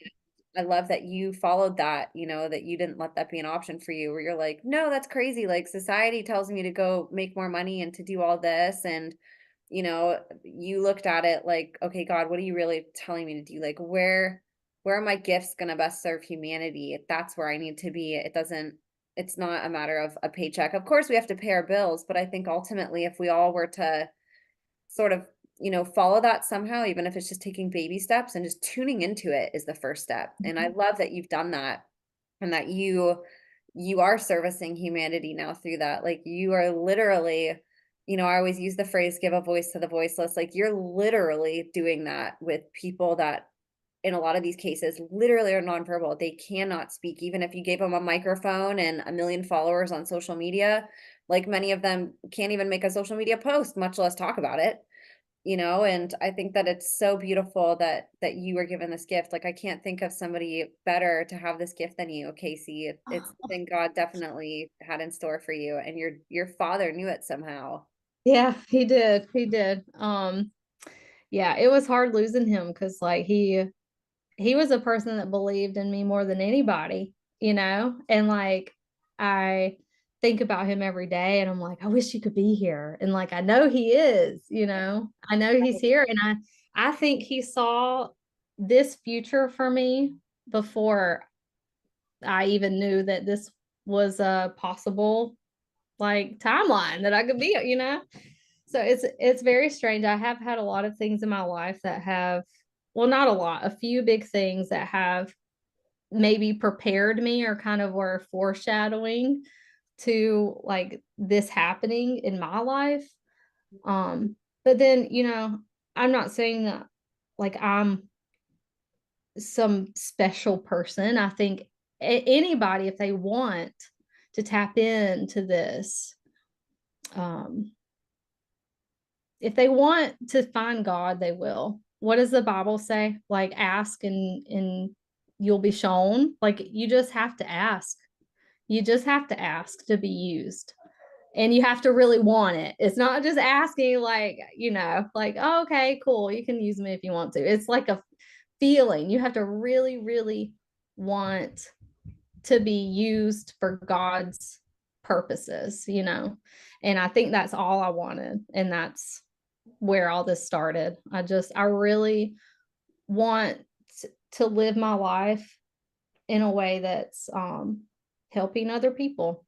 And this is the way that I did it. And it's, not what I imagined, but I'm so happy that these kids have a voice, even if it's just me, even if I am the only person on the planet that can do this, which I doubt. But even if it is just me, like I can die knowing that I've helped at least 3 kids, and hopefully before it's over with, like, I would like to create a program for these kids to have a place to go, to have something to do to enrich their lives when they become adults.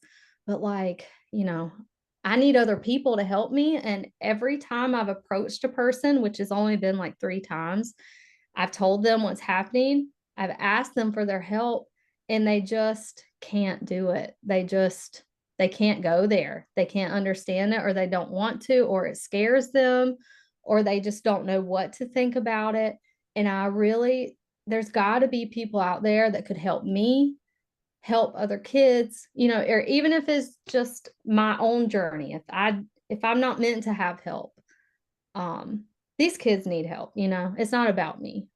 But if there's anybody out there that wants to help me build a life for these kids, like a future for these kids, I'm down. And you can put my email in the caption if you'd like. I really, I want to hear other people's experiences with this. So Absolutely. And everybody has my email too. You can always email me and I can send it off to Casey or connect you guys.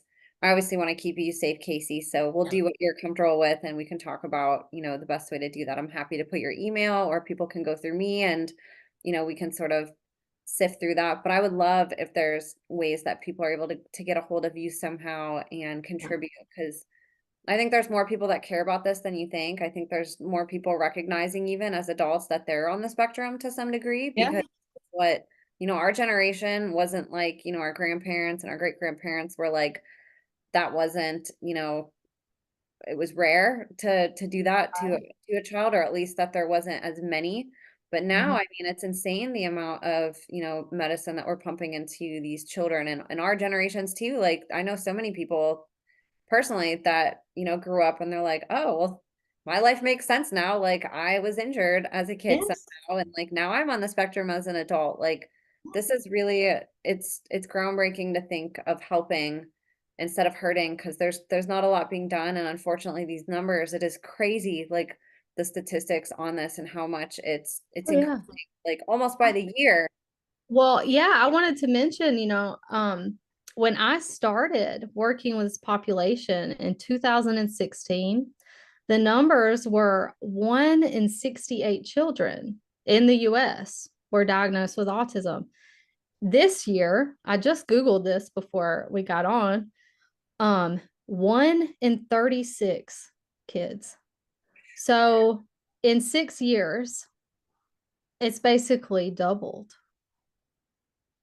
I mean, it's right there. Anybody can find this information. I don't trust Google all that much, but they'll tell you, they'll put it out there because they don't uh, anticipate people making connections like this. Another interesting thing, why does autism affect more boys than girls? I mean, they're diagnosed at a 4-to-1 ratio. I didn't Yeah. know that. Yeah. Yeah. So, I mean, why? Why is that? They'll say it's because girls are better at masking and all this stuff. But if you look at it, what are boys? They grow up to be men. And what are men? Men are the protectors of their family. So it would make sense that some people wouldn't want uh protectors, you know?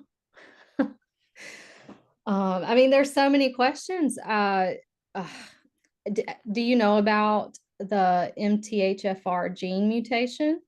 Hmm. Well, I don't think a lot of people know. Now, this is pretty common in the autism community because they're discovering that a lot of people have this gene mutation. But the MTHFR gene mutation, this is something I'm going to read that I got straight from Google. The MTHFR C677T mutation is the most common MTHFR mutation. In fact, this mutation is found to be among the genes associated with the increased risk for autism in individuals and is further found in mothers of kids with autism. So this is what I'm talking about. Like, I believe it has a lot to do with DNA. Now, if you have a mother with this genetic mutation and you know the child's going to get it, then it's easy to target. So what is this gene mutation? Basically, let's see. Oh, the other question I had that I Googled, how many children with autism have this gene mutation? Now, the first time I learned about this, it was a slightly lower, but I still fell out of my chair. Okay. 98% of children affected by autism have a mutation of the MTHFR gene, which hinders the body's ability to transform folate into methylfolate. Having an alteration in the MTHFR gene can increase our chances for being low or deficient in several key antioxidants, including glutathione and cysteine. So now, if you do more research, MTHFR gene mutation is curable. But are they telling these parents how to help their kids? No, they're not. They have to go and find this information. So if there is hope of reversing a gene mutation like this, they don't know because these doctors send their kids to ABA therapy 50 hours a week, and that's all they need, and take these pills, and nobody's looking at these clear as day signs that point to intention. Okay. I mean, in my mind, that's where this points, and that's just 2 Google searches. So it's like nobody knows about this. I think people need to get familiar. If I hadn't had my children already and I learned about this, I would be going to get tested for this gene mutation so that I know when I have a child, they're going to have this gene mutation. And certain things that you give a child, certain medicines cannot be filtered out of the body because of this gene mutation. They cannot detox. Their bodies are not able to get rid of the junk that's put in. Okay. And that's what causes a lot of this. But that's only one aspect. And that's, just something that I've learned along the way working with this population. Oh my gosh. It's like this material, it's like so heavy and it gives me so much hope too to talk about it, knowing that we've really just touched the surface of, ways that we could potentially make an impact on this community if Mhm. only the information can get through essentially the veil of, mainstream and penetrate through to people and get society to understand these underlying things that we've literally just shut off the ability to ask questions about. We've just accepted this like we accept Yes. everything else is just it is the way it is. There's nothing we can really do. And, we just have to these poor kids just have to go through life this way and, they're vegetables and it's so sad and it makes me really happy that there's people out you that are critically thinking about it in the same way that there's therapists out there that are saying, Yes. wait, there has to be something more to the satanic stuff that my client's talking about. Like, I don't think they're they're schizophrenic, there's something else going on here that needs investigated that I didn't learn.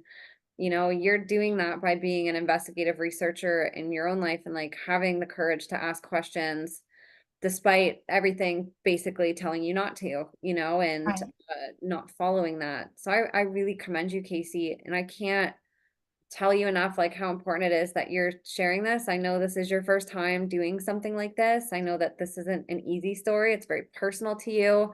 It has to be deeply painful. It's your passion, so to know that this is happening and you can't even really tell people, you can't, because it unfortunately, to talk about a population that needs our help, like it's sad that you even have to worry about being in danger or having your family be in danger about it is ridiculous, first of all. But Yeah. the fact that, again, you found a way around that and you're not taking no for an answer and you're still trying to get this message out despite knowing, how rare it is and how taboo even it could be to talk about this, or, just so different from what people learn. Like it really is a calling that was given to you, and this is so important. And I really hope that everybody on the other end is, just filled with as much awe on the inspiring end as I am, and then also, filled with that deep despair of knowing learning a hard truth that we're not faced with in normal life and thinking about ways that we can do something about it. Yeah. Well, I thank you so much for having me. I was fully prepared for you to be like, well, this isn't really what we talk about here, but It is. you immediately just like trusted me and believed me. And you have no idea like what that meant for me to have a space to share this because it is so important. Just ask some questions, especially in the best way that we can help humanity is by helping our own children. Like look in the mirror, look at your house, look at who lives with you in your home. That's your first responsibility is protecting your own kids. And if people don't know that there's a danger out there, they don't know to protect them, especially when the danger is wearing a white coat, a white lab coat, talking down to you like they know more than you. Don't fall for it. Don't. Like if I'm in a car accident and I need life-saving medical care, please take me to the hospital. But for any other reason, no. Like we're okay, we don't need that. We don't need that influence in our lives. Um, so yeah, just ask the questions and follow your intuition. I did not with my own child, and I almost lost her. So, follow your intuition. If it doesn't feel right, that's God telling you not to do it. So, just take care of your own children. That's where it really starts, is taking care of your own families and protecting them. So, 100%. And then just having that discernment like you do to look at other families or other children and to just have that same concern and that same ability to say, if this was my child, even though my family might be perfect, if I'm working with somebody that's disabled or injured or anything to where they aren't able to function regularly in society, to just have the compassion to ask questions instead of just accepting that. Like, we should yeah, never be accepting suffering, and that's what we've done no, as a society is we accept suffering. We look at a homeless person and just they're just homeless, they're not worth anything. Like, we don't ask questions, we don't put ourselves in their shoes, we don't consider that maybe they were a victim of heinous abuse and, like, mhm, literally can't get off the couch to hold a job, literally are going crazy because people don't believe them. Like, there's so many things we just accept, and we just succumb to losing that lack of compassion, losing the ability to ask questions, losing the ability to just look at other people as what they are, as humans. And it takes strong people like you and compassionate people to be able to change society's mindset on that and to snap them back into that mode where they can be filled with anger, be filled with sadness, be filled with despair, urgency to help. When we don't have compassion, we don't have that. That's like a psychopathic yeah, reaction in a sense, to where we can just look at somebody suffering and not feel compelled and heartbroken to do something about it. And unfortunately, the autistic community is one that we've become uncompassionate about. We've just accepted it as being the way that it is. And hearing everything that you said, like, brings me to tears, thinking about like for the first time I put myself in their shoes and thought, what if I was like the smartest person on earth and I had all these great ideas and like I wanted to create something and I knew all this stuff and like for my whole life nobody listened to me. For Yeah. my whole life, I lived and I was born and I died essentially like a shell of myself and never got to even say like a word and be a human. Like that should break everybody's heart, Yeah. So Sure. I really appreciate you, Casey, speaking on behalf literally of the voiceless, giving them a voice today and being able to have the courage despite I know how hard this is for you, and I'm crying now. I know how hard this is for you. I know how personal this is to you. And you're an angel. You're such an angel for stepping up and shouldering this, bearing it, tapping into it, exploring it, and most of all sharing it so we can all learn from you, and hopefully be able to tap into those places in ourselves that we've lost and think about ways that we can contribute to humanizing the dehumanized, Right. and loving them and accepting them and understanding them the same way that we do people that physically look high functioning, so just thank you with all my heart for your courage to come on. Yeah, you're so welcome. Thank you. Absolutely. I'm open to anyone who has any information or just words of encouragement for these kids, not even for me, but um, you know, maybe show some support just with an email like that I could read to them or they'll already know what it is, but I can still read it. Yeah, the kid's like, I already knew your Yeah, email. Why are you telling me? girl. That's so precious and special. I really appreciate you, Casey. Is there anything else that you wanted to talk about today or say? No, I think I've covered everything. Like I've said, I could talk for days on end without a break. But not all of the information like needs to be shared at this point. But I think as, I learn more and I know more, then I can share more. And